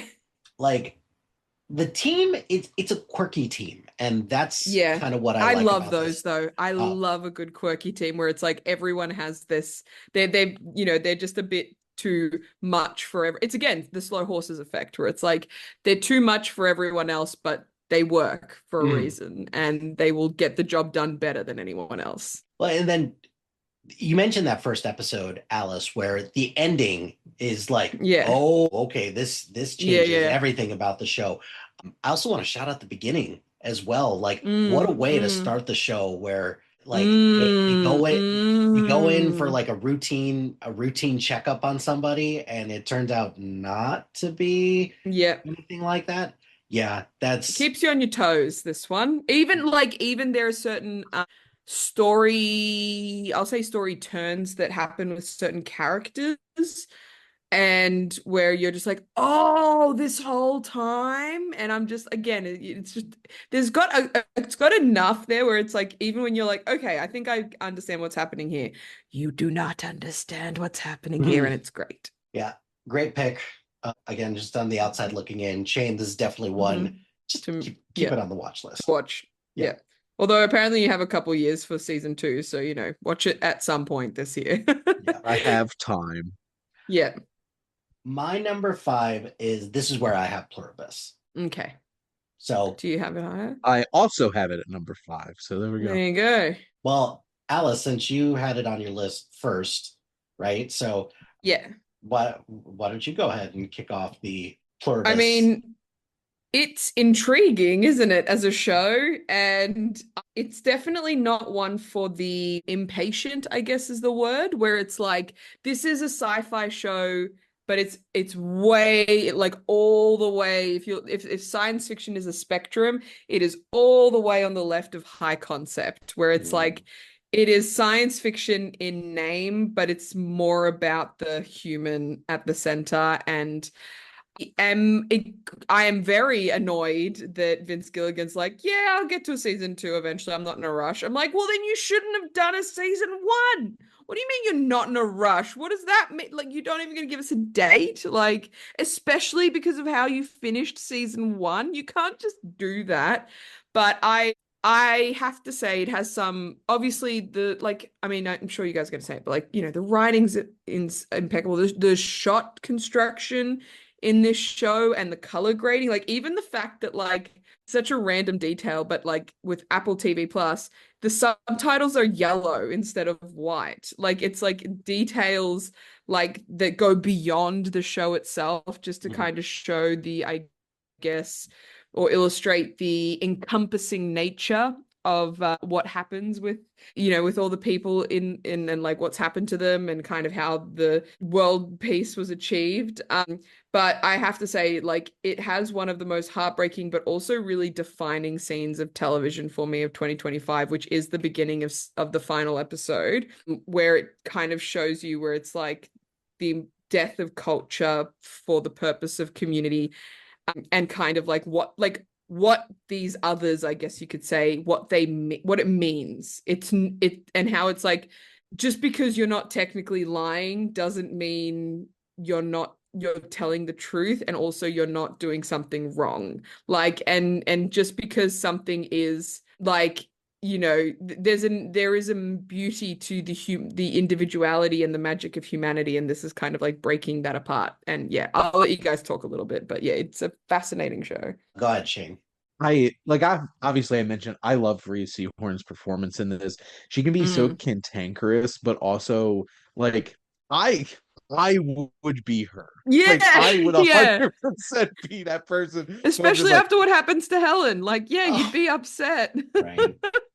I'm like 100%. I'm like, I am not like this show is like one of like part of my this hits a worldview of mine so perfectly where I'm like, I wouldn't be okay with this. This is Mm. 100% not okay.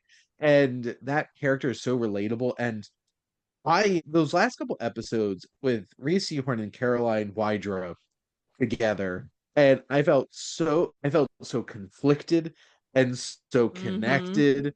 And I'm just like, this could only end terribly, but I like so much want this to work out for Carol, but this is not gonna work out for Carol. And then there's some rug pull moments in that last episode that are just like gut wrenching. And then yes, the fact that I really hope we don't have to wait too long for next season, because just the literally last thing that happens in that last stuff, I'm like, that changes the game like Yep. completely. And just the whole entire idea of the slow peeling back of just how deep the ramifications are of the Hmm. infiltration of these entities that are taking over Earth. And it's just like this is such a right turn for Vince Gilligan as a creative, because like this is nothing like, you know, Breaking Bad and Better Call Saul, but like this is there's something really interesting and special about this. Goes back to his roots on the X-Files, right? So that's, I think, the Mm. thing that I think gets me the most about this is that this feels, speaking of relevance at this point, about how, like, particularly like in the United States and all these like autocratic places or like Mm. wannabe dictatorships, it's like we the collective, like it's all about us. It's like, no, it's all about like a particular part of us. Like you're just trying to, like in this case in the US, just whitewash everything. Great, Mm. cool. Thanks for that. The beauty of, anyway. So But I mean, it's also even looking at things like more global, like I know that Vince Gilligan's tried to be like, no, it's not about that, but I'm like, it's kind of about like the It's whole kind of rise of, about that. yeah, the rise of AI and like specifically how it's attacking the creative industry, Mhm. and how it's like, yeah, except eventually you're just going to start cannibalizing your own, like cannibalization essentially, and it's just going Mhm. to be slop. And look, you can already see the effect it's having on the brains of people, Mhm. because the whole point, it's like I read an article about how like the effect of the way video games work now for kids is dramatically affecting their ability, like cognitively, because games nowadays like aren't like what we used to play, like Zelda and Mario and that, where it's like you used to get stuck on a game in the 90s and then you had literally no way out except to figure it out. And the idea of becoming comfortable with boredom and frustration and trying again and again and again and again isn't there in video games nowadays as much. And so it's not allowing that ability. And I mean, they say like, creativity and like the spark of that stuff, it comes from the moment of frustration and individuality and the negative, in a way. And I think that this show is even in this first season kind of explores that, where it's like it has to be so intentional that she is a writer, like she is a creative. She's not a scientist that can like fix this, as it were. And so it's going to have to be figured out in a different way. I think one of my favorite parts of this show, it's not like these big moment. Like the first episode is really great. It gives me a little bit of Mm. The Last of Us or Lost vibes where like you're It's not a really little bit sure what's. gross, but then yeah. Oh yeah, All the yeah. licking. All the licking and the, consent, consent, consent. But Yeah. yeah, but just the way that this starts and just how things devolve so quickly. Mm. But for me, the quieter moments are the ones that I enjoy the most. Like one of my favorite moments, it's in the grenade episode where Carol is at the hospital and some guy is just Mm. like, do you need anything? And she's like, why'd you give me Mm. the grenade? And he's Yeah. like, you asked me for it. Well, if I asked for another one, would you give it to me? Yes. Well, Yeah. what if I wanted an atom bomb? It's like, well, we'd weigh the pros and cons and blah, blah, blah. But ultimately, I think we'd answer yes. She's like, that's stupid. That is Yeah. so Yeah. stupid. Well, Like, we just want you to be happy. It's like, no, you don't get it. And Yeah. I mean, just it's the whole those, food thing and too, where it's like they're literally like the starvation that's going to happen because of the food element. yeah. and that hits on AI so perfectly because AI is designed to affirm, and that's Mm. it. It just says Mm-hmm. yes, and which is why people are having trouble using it as Disconnecting. therapists. People trying to use that as therapists and lawsuits with assisted suicides Yeah. that are happening because like Yeah. this show hits on a lot of Mm-hmm. uncomfortable, interesting layers for sure. Yeah. Let's hope that we get it in a timely manner, but whatever, man, the creative We process shall takes. see. Yeah. We shall see. All right. So that was mine and Shane's number five. Alice, what's your number five? My number five is a classic of the Alice genre, Percy Jackson season two. There were a couple episodes that came out in season two in How 2025, so it how counts. many how many episodes in did you get before you decided to put this on your top five of 2025? Well, are you asking me how many episodes I watched before I was like, oh, I have to include this, or how many episodes were in 2025 and I was like, yeah, good enough. The fir- Like in that the those first specific episodes. The first Okay. one. the first question. I would say five episodes in, Okay. and then I was like, I'm really, because basically I didn't watch them in 2025, but I like waited because I Disqualified. want, yeah. No. No, you're all good. But I waited because I wanted to watch a few at once. And I have to say, again, I've read the book, so I'm, aware of kind of what happens in the story. And I was annoyed with how long this took. 2 years is apparently, it's still ahead of the curve. It's just like, you're so much older. You're meant to be 13. You are 13. But once you ignore that He's a part. man. Yeah, but once you ignore that part, the thing is, at one point they're just going to hit an A. It's just so funny because in this season they reach like they bring up there's this prophecy, and the prophecy centers around something happening when Percy turns, or when the person at the center of the prophecy turns 16. That's inferred to be Percy in this season, and it's like that's it. Like that's the big MacGuffin of the series that ends with the final book, book 5. And I was like, yeah, the 16-year-old 3 seasons from now. Like, you know what I mean? Great, But I do great. think they're working on it faster, where it's like the writer's room's already active for season 3. They're already working on it. Like they've already cast and like gotten a lot of that work done. Like Kate McKinnon and all that, like they're not in this season. They're going to be in the next season. So I think we should maybe get like, maybe we'll even get it at the end of this year. So keep everything crossed. Having said all of that, I think with the first season, I think they were definitely finding their bearings, particularly because this is a more common, like people knew the first one a lot more. We had the movie, it was definitely a let's find what our footing is. The footing has been found and it is going so well with season 2. It is so, so well made. I'm so happy with it. There are obviously been changes with the story, with obviously with Rick Riordan being one of the main creators, like his blessing, but it works. It works for the television element of it, and I have to say, like Walker Scobell is doing an impeccable job as Percy. But then there's this new character introduced. His name is Tyson, and he is everything I hoped he would be. He is just the most wholesome, wonderful, amazing character. And not to mention as well that I really enjoy Leah Savage Jeffries as Annabeth. I think she's again, I think that everything's kind of coming into it this season where it's like, oh, I see I see why you made these decisions in the casting and in the way you're telling the story and that sort of thing. And it makes me really excited for the new seasons. So, plus, it's just an awesome fantasy story and people should watch it. I'm holding off watching this because my daughter is kind of through the first book, so she is, Mm, she's trudging along with it. And I told her that she wasn't allowed to watch the show until she finished the book.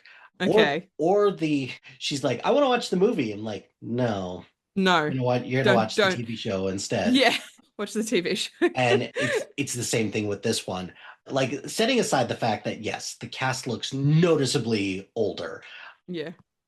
Wasn't this supposed to come out in February? What happened? Was it? February of Did they this just year. bring it up? Well, I thought originally that this was supposed to come out in February of 2020. No, 2025. Because like that's originally Oh.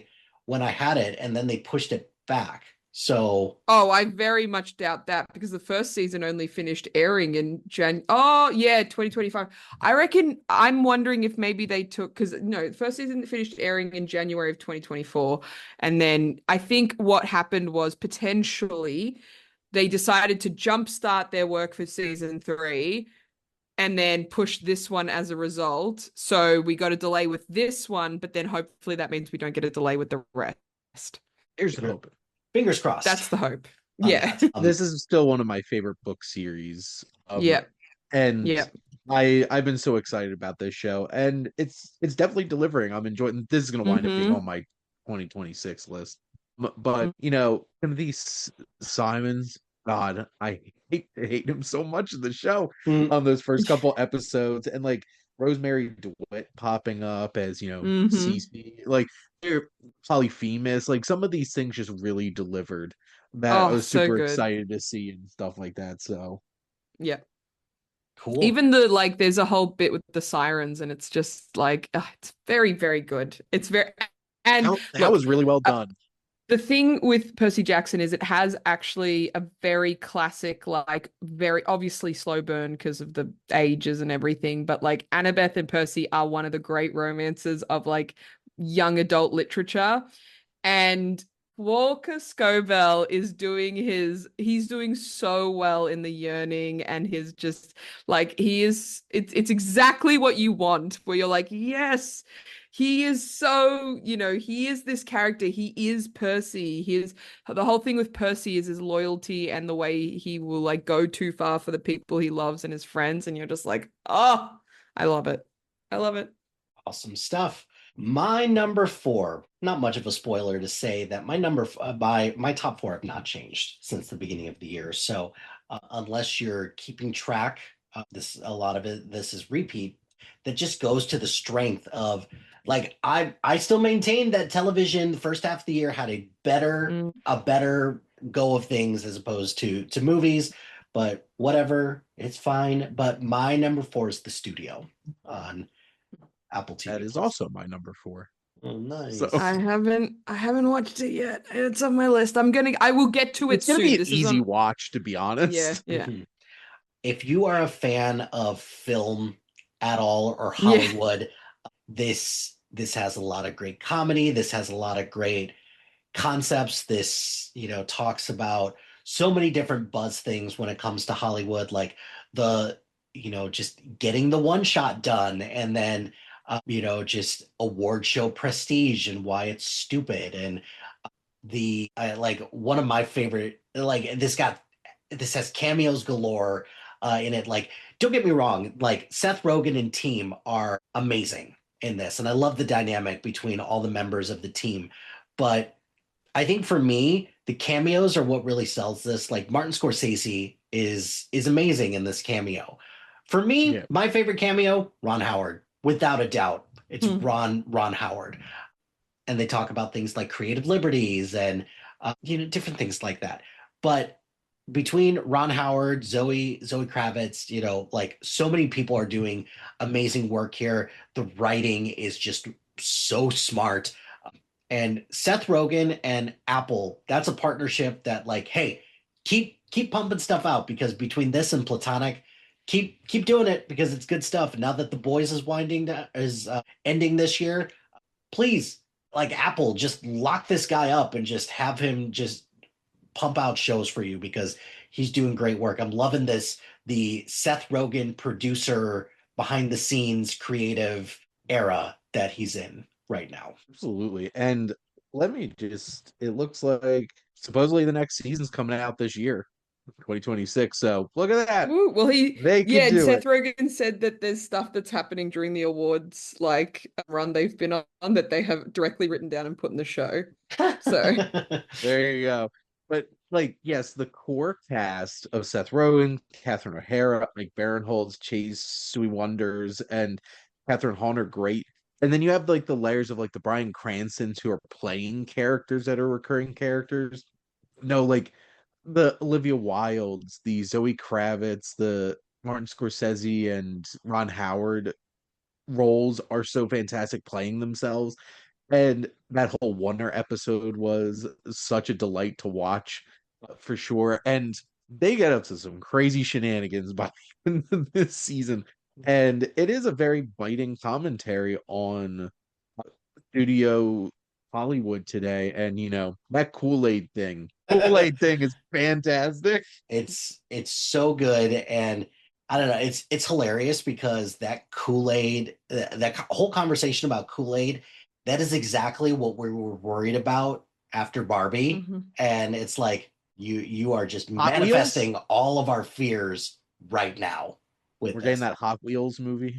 Who knows? Mhm. Maybe it will be a biting commentary on the auto industry. Maybe they're gonna have conflict between a diesel or a petrol or an Electric electric cars. vehicle, and then the poor hybrid vehicle in the corner being like, nobody remembers me anymore. Mm. I don't know. Like maybe they have something like that up their sleeves, or it's going to be the Fast and the Furious for kids. Who knows? Who knows? Who But knows?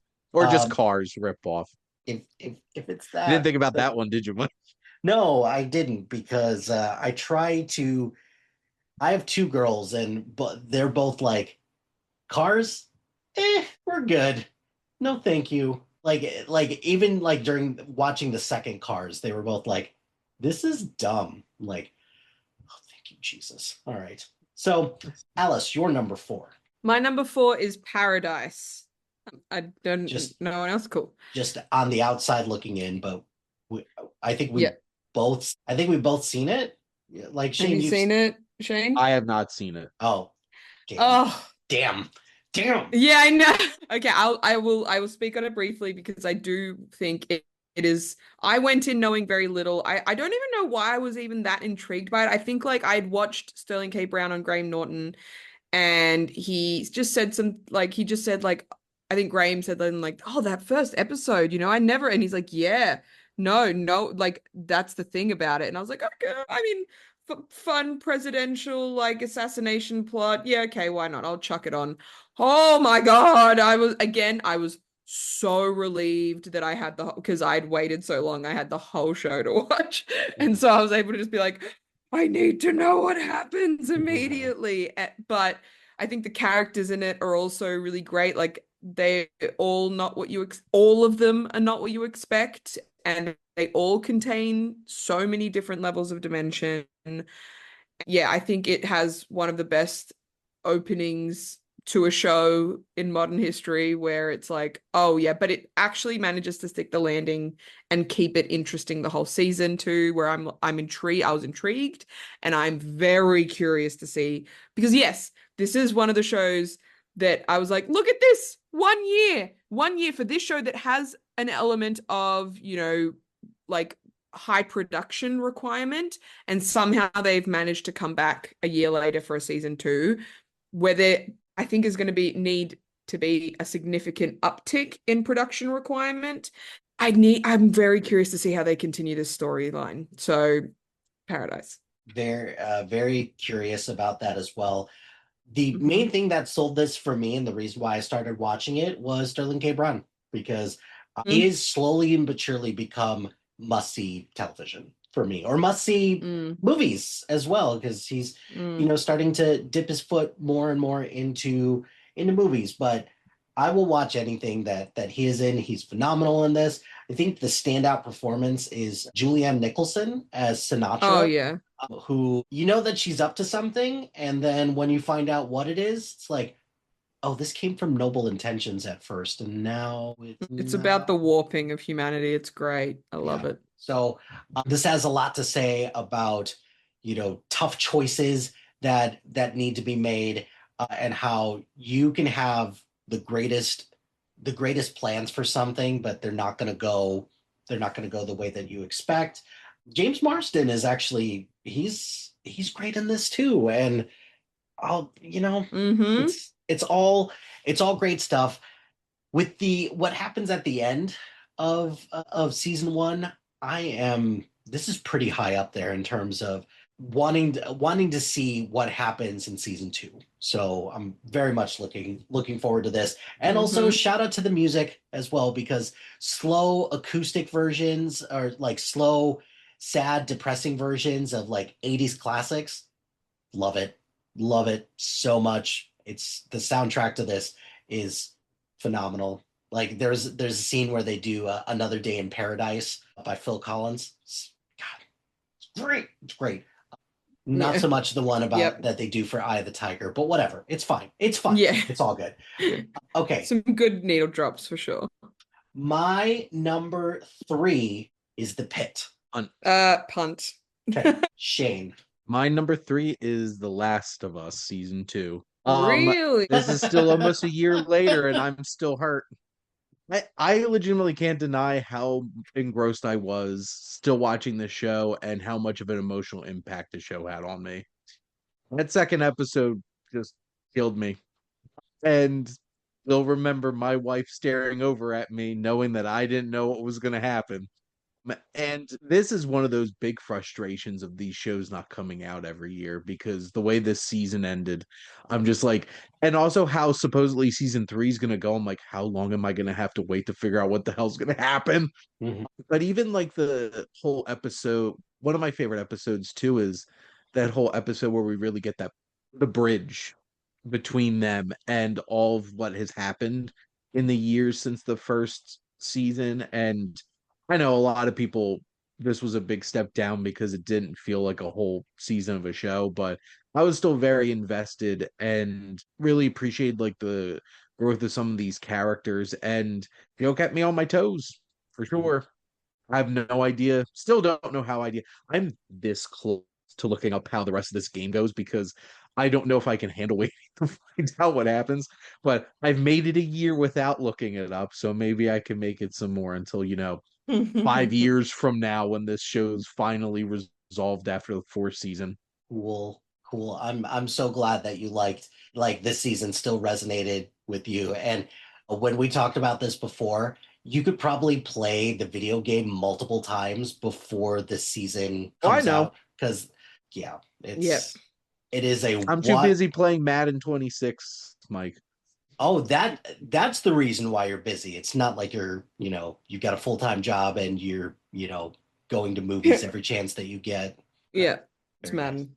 Oh no, if I play video games at this point, it's much more something I could just like play around with and have some fun with. Like I can't commit to like wholly like sitting there and like playing a game like that.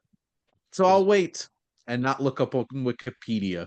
there's there's a reason why at the end of the day my one of my favorite games of all time is always going to be Tetris. Just something mindless Mhm. that you could just you know play around. Problem solving there, it's a dying skill, right? So It's very um clear I'm on an island here, but that is what it is. So it's all good, all good. Alice, you're number three. Hasn't changed since the start of the year. It's still Severance season 2, even Mm, though gosh knows when we'll get season 3.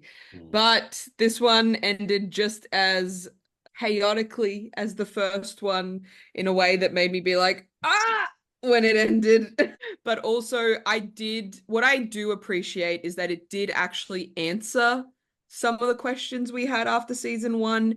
It just then presented a whole bunch of new ones, which I'm like, look, fine, if you're going to do this, at least answer and solve a lot of these things that I was wondering about between season, and then give me new things I'm going to want to solve when it comes to see the next season. So performances are amazing, concepts fantastic.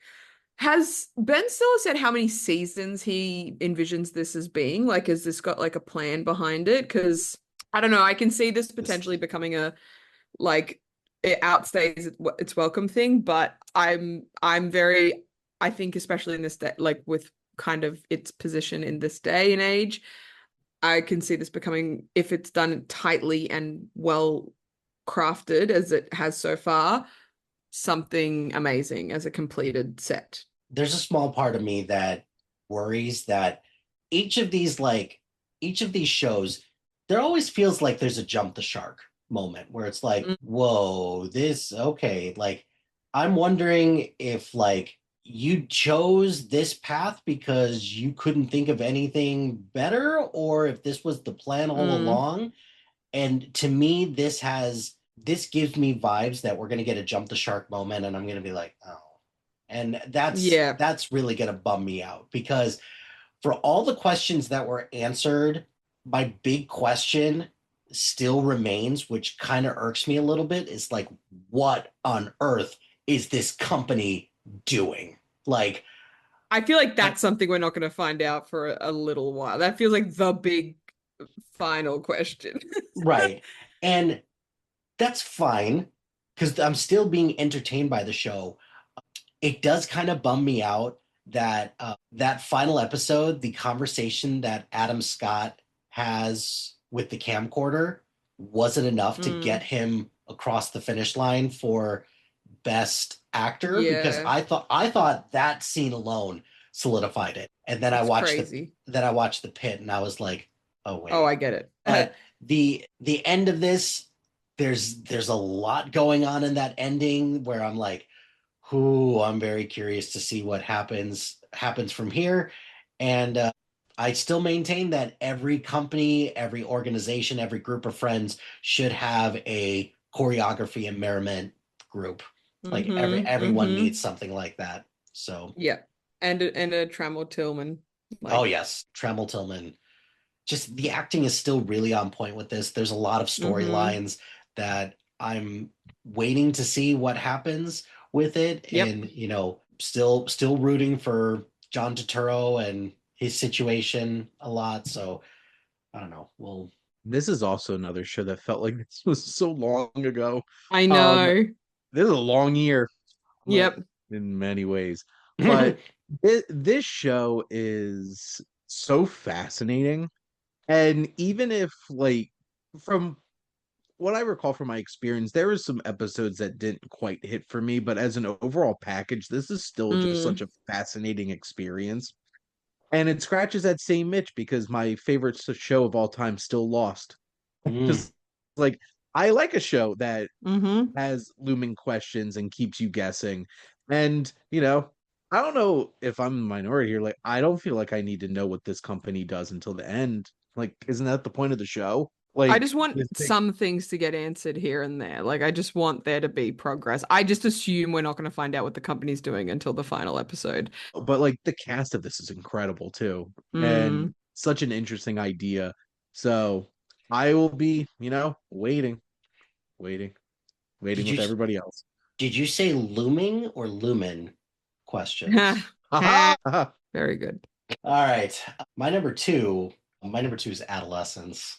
Not a whole lot more to say about adolescence. When you think it's a murder mystery, it's like, nope. It just I I still I still think that the biggest takeaway from this is that I really just like the creative swings that they took with how it was made, all the acting prestige. It definitely deserves it because, and I'm glad that Stephen Graham got a lot of kudos. He's gotten a lot of awards for this. Uh, Allegedly, a follow-up to this is in the works, and I'm wondering what are you going to do with that? But Mm. maybe it will address perhaps my biggest glaring thing with this is like, when are we going to talk about the victim more? Because shouldn't we be talking more about that too? Or her? Not that, that's rude. But that to me is the biggest glaring thing about this is like you're talking about the effects that the internet and the manosphere has on boys. You talk briefly about how it affects girls, but you don't. You only see the end result with this girl. That's it. Like there's more of an Well, I think effect. that's part of it. Like, I think that's like, as someone who hasn't seen it, because I am like, I need to me my again, like like with you, Shane, it's like I need to watch this with my partner, and also we're having a boy, so I'm like about the idea of Well, watching this. well, I think it's it means I need to watch it. I'm just like putting it off. well, That's all. Alice. What sucks is that when we like the three of us, like in the States at least, stranger danger was like a big Yeah. thing that like they hammered Yeah. into our heads when we were in elementary school, right? Yeah. Yeah, those days are gone because now you're much more afraid of the internet, and that Mm-hmm. sucks so much. Mm-hmm. And as the dad of two Reach so girls, many more strangers that way. yep, It yep, this you sure show you sure can. this show is a fascinating quartet of episodes because this does not feel like your standard let's tell us a regular narrative story over the course of this many episodes. Each of these episodes serves a very specific purpose, and each of them deliver on such an impressive and impactful way. The performances feel so raw and Mm-hmm. organic and authentic. And I to be fair, Mike, I don't think the purpose of the show is because like the focus of the show is commentating on what led to what happened to this victim and then the ripple effect of that. So like I could see why it's see your perspective on like why didn't we get more about the victim here? Is like that's not I don't think that's really what the show's supposed to be exploring and commentating on, I which agree. is fair. Yeah, it is fair. However, I think that is probably the glaring thing that I know a lot of like there's been a lot of critics and a lot of people who've said that's the one glaring thing about this. Mm. And even Stephen Graham has kind of mentioned it's like, yeah, we should have done more, but that's like you mentioned, Uh, that's not the yeah. story that we were focused on. And I think part of doing a follow-up to this might be addressing that, but we'll see. But again, we don't I think this stands pretty well on its own, but Yep. whatever. Yep. Well, my Yep. thing Just is tell a different story. my thing is if there's a follow-up and it's meant to remedy that, I hope it's out of an organic extending this story and not because they feel bad that they didn't focus on the victim in the first place and then we're just getting some follow-up to it because of backlash to it. Yep. Because like these 4 episodes hit like They hit like a dump truck running into you. Mhm. Like just the way they are. So Yep, very true. Shane, you're number 2. Righteous Gemstones season 5, and this will be the last time this is on my list because it's over. And then I'll inevitably wait for Danny McBride's next show on HBO to come out. Like I said, that first episode felt so unique and impactful in the way that it is. Uncle Baby Billy, I think, has solidified himself as one of my favorite television characters in the history of television. I literally just listened to clips of Walton Goggins doing his whole thing, and there's so many more great moments this season. It's like, all I want is 2 million 8 ball and $2 million. And it's just like, is that too much to ask? And there's so many great moments with that. They take Eli on such an interesting journey in this season. John Goodman gets to do probably some of his best acting in this show. And I appreciate where each of these characters grow and where they go to. And that duel between Danny McBride and Stephen Dorff in the finale is one of my favorite moments of television. And it felt so satisfying. And this talks of dark turns. Like, I don't think this show has been this dark since like the first season, like opening episode even of like this series. But like Sean William Scott and Michael Rooker in this were some unexpected elements, and this could have got dark real fast, but it had such a satisfying ending. And this is definitely one of my favorite shows of all time at this point. And it's sad having to, you know, see some of these shows go each year like this, but inevitably it is, unless you're It's Always Sunny, and you'll never end. It never ends. Yeah, that's good pick for this. The ending was very satisfying, and also just rare moments of like growth from these characters. And yeah, Like they actually, there's hope that they could actually be decent human beings after this show. And I think that's a nice thing to see after they were so despicable for so long. True. All right, Alice, you're number 2. This is where I have Andor. Puns. Yes. Slight pun. Slight. It's like, let's just get into So it. we're going to talk about it That conversation right now. happens now. It's my number 1. But Alice, you can kick us off. I mean, we definitely talked about this at length in the first half. So I mean, there's in terms of like that first episode, that part 1 episode, but it was just so good. Like it was just, I didn't want there to be an Andor show, and then I didn't care about season 2 as much because it had been so long between seasons, and I was like, and then I was watching it and I was like, oh yeah, it's good. And then the way it ramps up, particularly in the back half, to the point where I literally put on Rogue One immediately afterwards because I was like, oh my God, I need to see the story continue and finish. And it elevates that movie in such a way, like emotionally, and the characters, like I get it. I get why they made it. Like there was an intention that was served by these 2 seasons, and it's just like, impeccable work.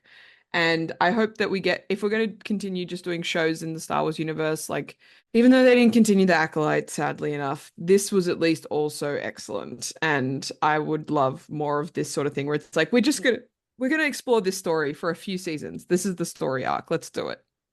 Yeah. Like the magic trick that this show pulls, where it's like, look, Star Wars doesn't need Jedis and lightsabers to be interesting. Believe it or not, some of the best stories to tell are just about the rebellion and the hope that the rebellion brings to everybody. It would have been too obvious to say that one of my favorite episodes and favorite moments, just that tandem of what happens on Gorman and then Mon Mothma's speech on the Senate. Yep. Right. So both of those, just, I'm not sure Star Wars is going to get any better than this. And I hope that who knows? We're in a new era where Kathleen Kennedy is allegedly on the way out, so we'll see. But Alice, I echo a lot of what you said. I was like, who cares about Cassian Yeah, Andor? And then by the end, it's like all of us. I care. Mike, I think Now, you meant to say Sinander. No, like if I'll this would have been higher on my list if I felt like the first 6 episodes were as dynamic and mm, engaging as the last 6 episodes. Because like those last 6 episodes of this season were Awesome. like Yeah. the best television But this year. It mhm. was absolutely incredible. And obviously you need to build up to those points, but like I was 100% the same way. I'm like, why are we getting a spin-off for Rogue One with this one particular character? Yep.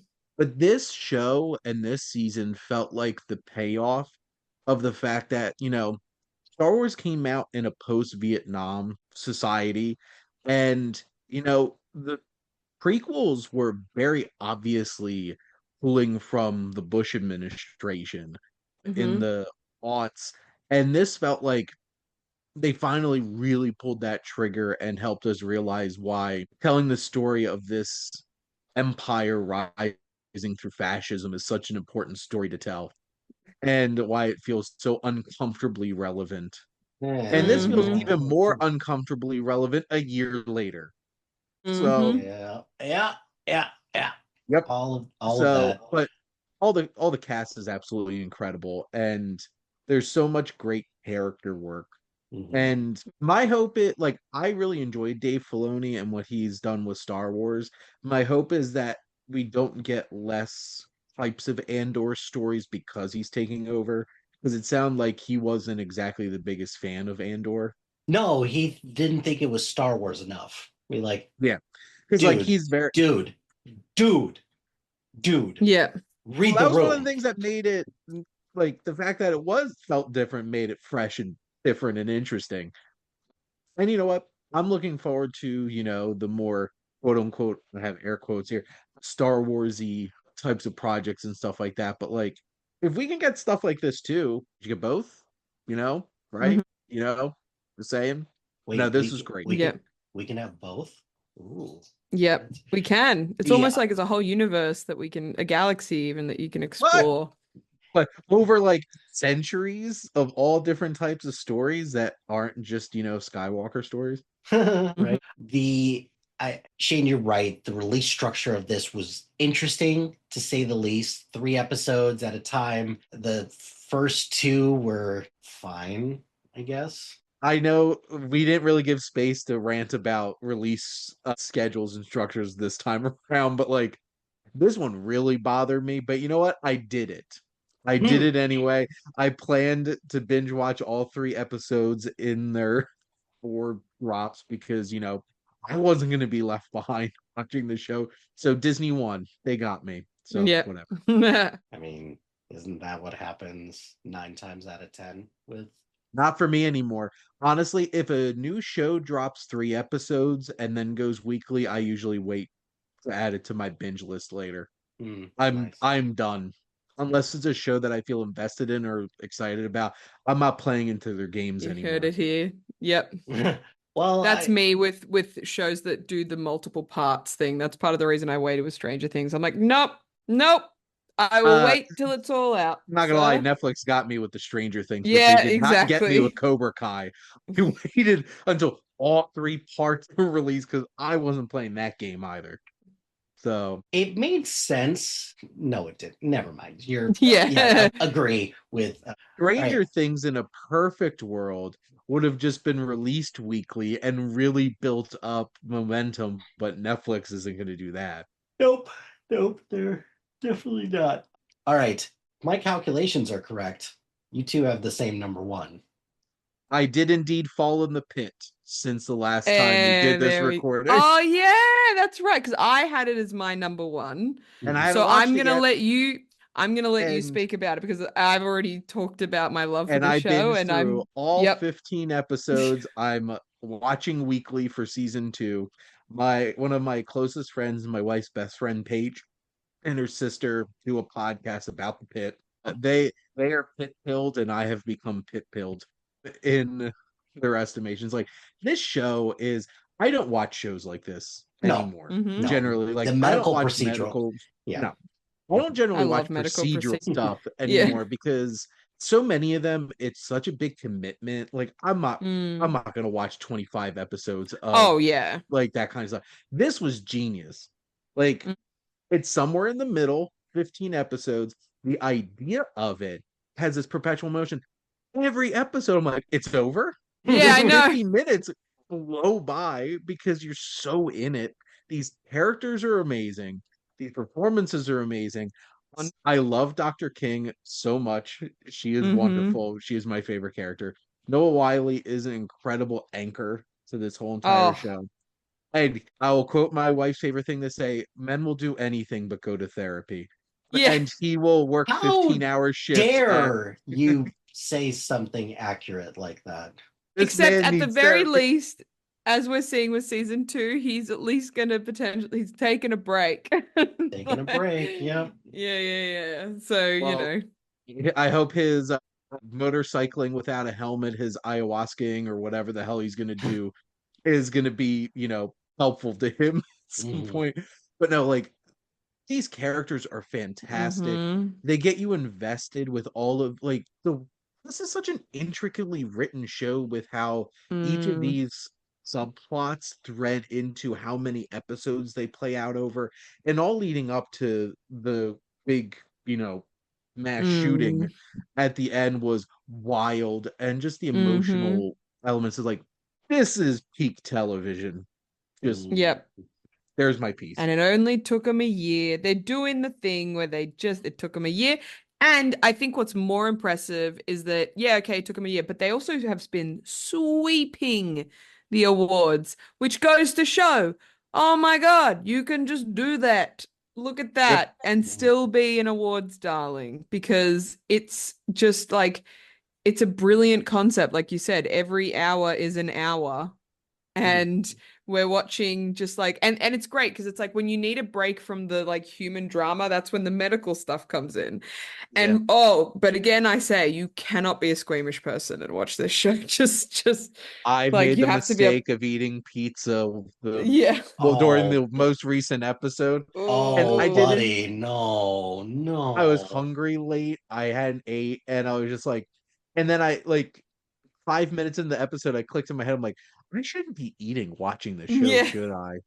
And then I'm like, oh well. Well, to be fair, it couldn't have been worse than what I watched watching Primate earlier in the week. So Yeah. Yeah, at least there I wasn't chips ripping people's faces off in this. well, Shane, I kind of made a similar mistake as you. I was eating during this most recent episode until that cast came off, and then I was done.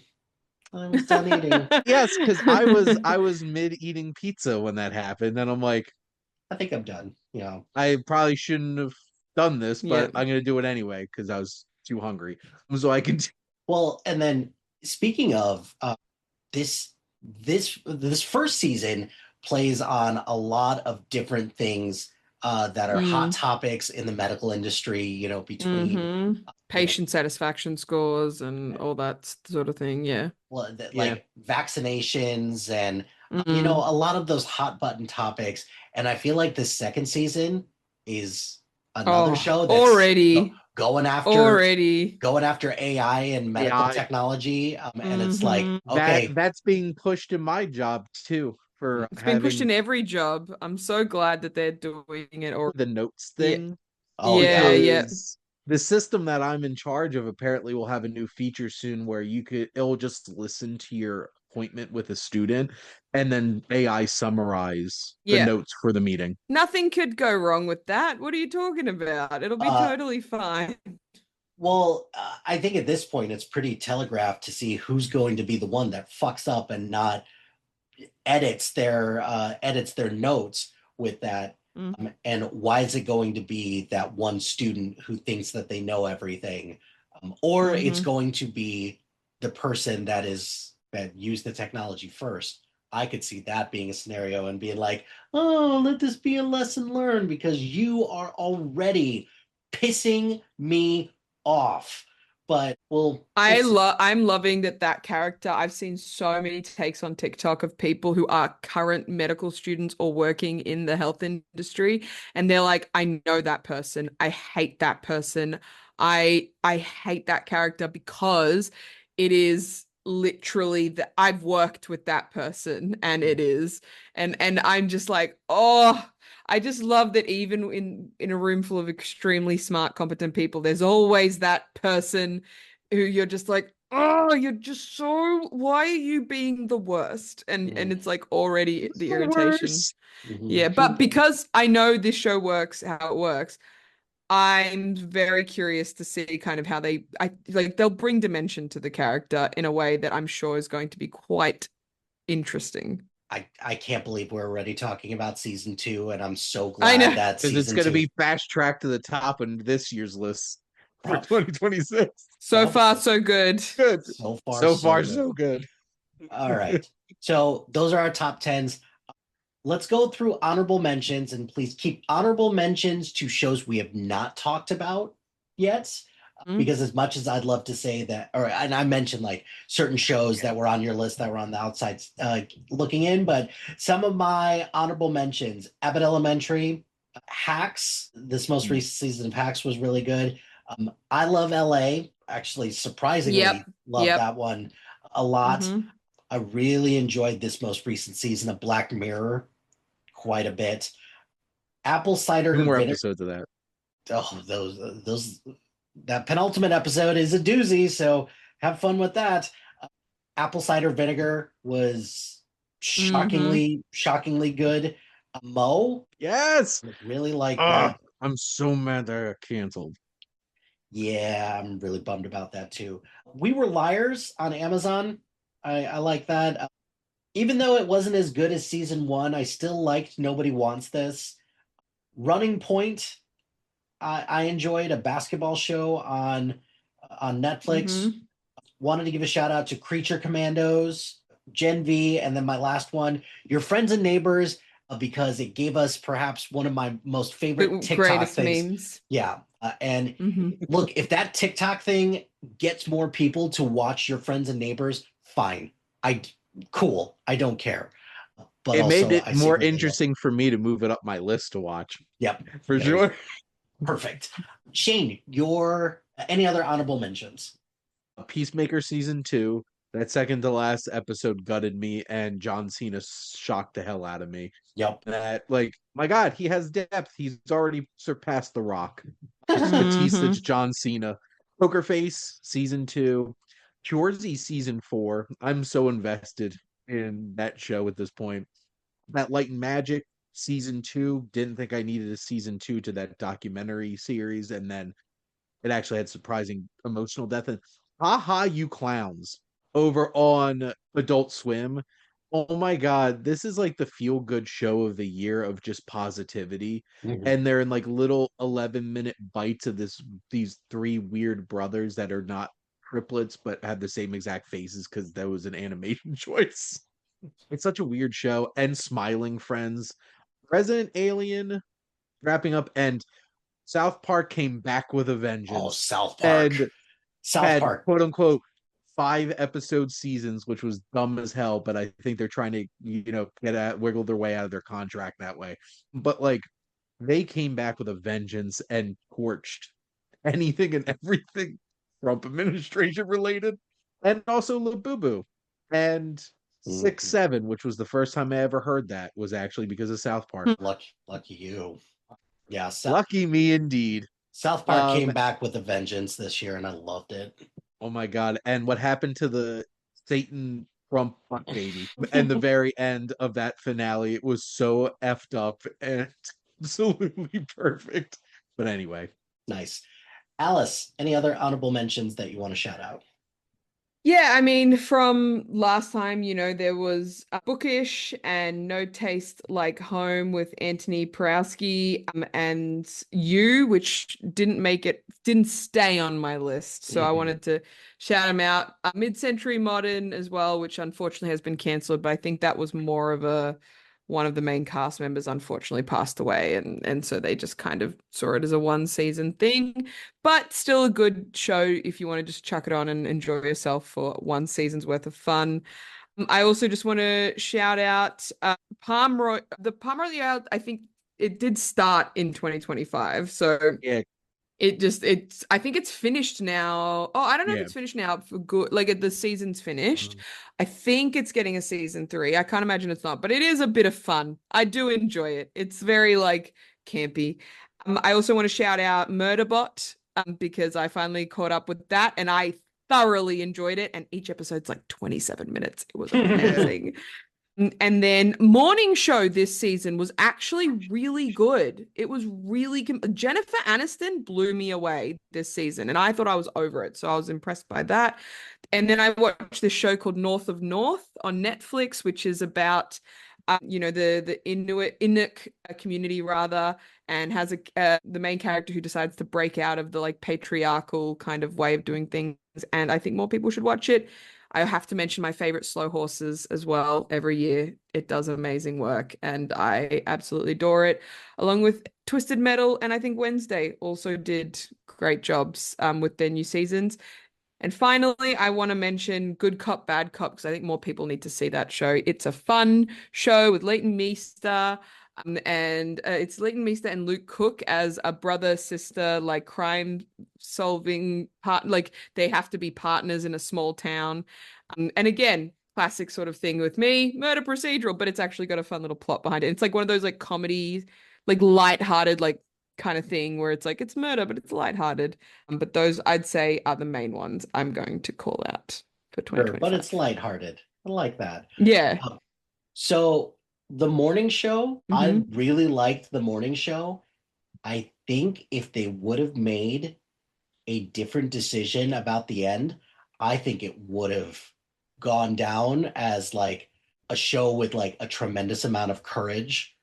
But Which decision? The way that a character really yeah, interesting. yeah. I'll But I am glad that it ended, that there was, I'll say that comeuppance was very satisfying. Oh no, I wholeheartedly agree with that. Yeah. So yes. Okay, cool. So last piece, any shows anybody's looking forward to this year. I think it's obvious that The Pit is off the table already because it's already on and we're both and all three of us are watching it. Shane, any shows that you want to shout out that you're looking forward to this year? Shrinking. Yep. I can't wait for Shrinking season 3 to come out. And I'm still invested in House of the Dragon because I want to know how this story goes. So I know it'll how be it back in goes. June, probably. I know you're not, Alan. I fully awaited that response. I'm And hoping that because George R. R. Martin had a little whiny in an interview lately where he was like, "Oh, they're not doing it how they're supposed to do it." I'm like, oh, maybe they'll change it and it won't end terribly. So we'll see. I did see him complaining about that. I'm slightly intrigued by this 6 episode, not even hour-long episodes of this new spin-off of Game of Thrones that starts Night of the tonight. Seven Kingdoms. Yeah, I Starts saw that 5:45 Mhm. minutes. And I'm like, that's Oh, interesting. And it's only 6 episodes. What? oh! Now I'm So excited to watch it. there you go. And especially after the first episode, I'm very intrigued by Industry, which I know is a big show that Mike wants to really keep pushing. So I that have was been probably on his list. I have been championing Industry for what I feel like the last couple of years, and I feel like I've been talking into a void because everyone's like, it's Hey, watch it, Mike. thank you. Thank you. I feel seen So, and validated. Yeah, Industry, more people need to watch Industry for sure. Mhm. Alice, any ones that you want to shout out? Ones we haven't mentioned yet, Bridgerton season 4 comes soon, and I enjoy it. I'm very excited. This one's going to be a fun one because it's the Cinderella story, basically. So, also main character played by an Australian. So, woo, love that. A Korean Australian, I should say. Well, Starfleet Academy. I mean, I'm very intrigued by this one. I think it could be potentially good. It could be terrible, but I'm hoping it's did you good. watch the first 2 episodes yet? Not yet. Not yet. Is it so far so good? I think it's so far so good. Okay, I know. good. Resident diehard Star Trek fan Nick Yeah. Farrow is super excited after the first episode, at least. Okay, good. Time out. He is not a good judge of character when it comes to that because he Star Trek, all the characters could shit in a bag and he'd be like, "This is great." So I'm Fair. On that Fired by note, Mike on his own co-host. I he will watch and assess. he would love it regardless. So, but he will not be shy about if it takes a turn and he's like, this has lost me. So, but okay, cool. Alice, anything else? Yes, I also want to shout out specifically The Artful Dodger season 2, which I'm shocked but very pleasantly so that we're getting a season 2 of this show. I just assumed it was one of those ones where I'm like, I loved it. I'll never see any more of it ever again. And we Those are the mentioned worst Paradise fields. season 2. Yeah, we mentioned Paradise season 2, of course. One Piece season 2, I'm intrigued by because I really did enjoy the first Me season. too. So I am excited for this one. And then the Boys, because I just want it to end. Like I'm so excited for this story to end. And I'm excited to finally It's see going to it be a come. bloodbath. Oh, I don't even care at this point. I just want it to be Literally, finished. It's lit literally like one of the things where it's like I'm excited to see it because I'm excited that it has an end. I mhm. can guarantee there'll be a scene of Homelander literally bathing in blood. I Probably. just think That's what they need to do is they've done too good of a job of replicating like just the depression of currently living in this day and age. And I'm like, can you just have it end well? Can you just have the bad guys lose and the good guys win and just let me have some peace in my fiction for the love of God? Like, Fair. All of that we'll see is about that. all of that is fair. yeah. Only other ones to add for me is hey, we're getting another Marvel TV series with Wonder Mm, Man, mm. Forgotten, I guess. So I guess I'll And a new give season of Daredevil. So I'm that's super one. excited about the new season of Daredevil too. I hope that that new season of Daredevil is good. I did like Cross, season 1 of Cross on Prime Hmm. Video, and I'm looking forward to a season 2. Other ones that weren't mentioned. Look, I'm generally usually very averse to like reboots of like existing shows. Secretly hope that the Scrubs reboot is like tolerable at best at this point. So we'll see about that. We mentioned The Beauty already. It's Hmm. coming out, I think, later this month, the first Hmm. sets of episodes. How you feel, Alice, how you feel about The Boys is how I feel about season 3 of Euphoria at this point. I'm like, this show, Yeah, I think they need to just put that show out of its misery. yes, And all its absolutely. cast members who have moved on. Yes, absolutely with that. And if it is true that at some point this year we are getting a second season of X-Men 97, sign me up. I will be there. I am sat. I will watch and Me all of that. too. So, all right. Question: Is Avatar getting a second? Is Avatar's second season coming out this year on Netflix? Oh It yeah, is. wasn't it It supposed Because, to? it because Because is. it's not Alice, but dated. Alice, when you brought up One Piece, I'm like, wait a minute, because which I did really enjoy the first season of Yeah. One Piece, so I'm excited about that. And then like, wait a minute, is an Avatar coming out too? Because I actually Yeah. really did enjoy that first I season enjoyed of it Avatar. too, but I there's no date for it. That's why it hasn't Well, come up on my list. I So, think, but I think the reason why I'm more excited about this season is because we're getting Toph, and that's all I want. Bring Toph in. That's yep, I will so lose my mind there if is they nothing. seek. There is no crime in Ba Sing Se. I will lose my mind if they secretly got Dwayne Johnson to come in and be the Boulder. I will I will lose it. No, no, don't ruin it. They've done the casting well so far. I don't want stunt casting for this. Leave it alone. I just want to see Daniel Day Kim absolutely destroy something this season. Yes. Oh, that was one of my things that I really enjoyed about them is actually building him up and having him Ozaya. more as a presence. Because, like, having Mark Hamill show up in like the last 3 episodes of the animated series was pretty darn cool. But like them actually building him up as a character throughout the show, I really like so far. So Yeah. hopefully it comes out this year. Because God, why does that have to be 2027 if we're waiting another year? Back Mhm. to back Speak to Alice's about point. talking about kids aging. Look at Aang. Like, Oh Jesus. God, he He's a Yeah. looks. man. Yeah, He's just for a sure. man now. Now it's like, at least it won't be weird with him and Katara, I guess. That is accurate. All right.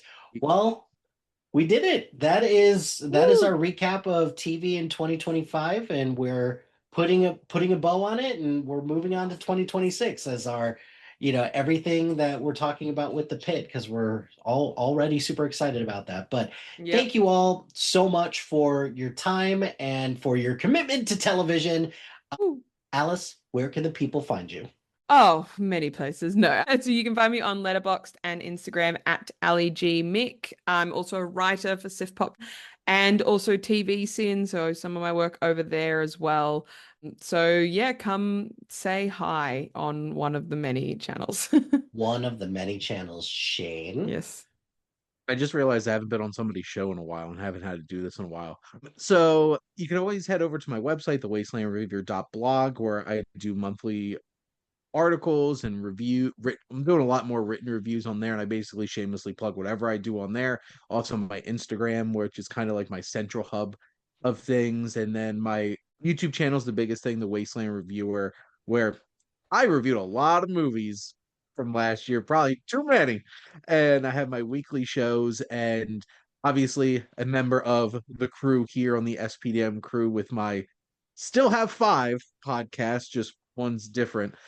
And my biggest thing that I want to say now, because this is something I'm really trying to make work. So I've been inspired and pushed by some people to actually start a film class.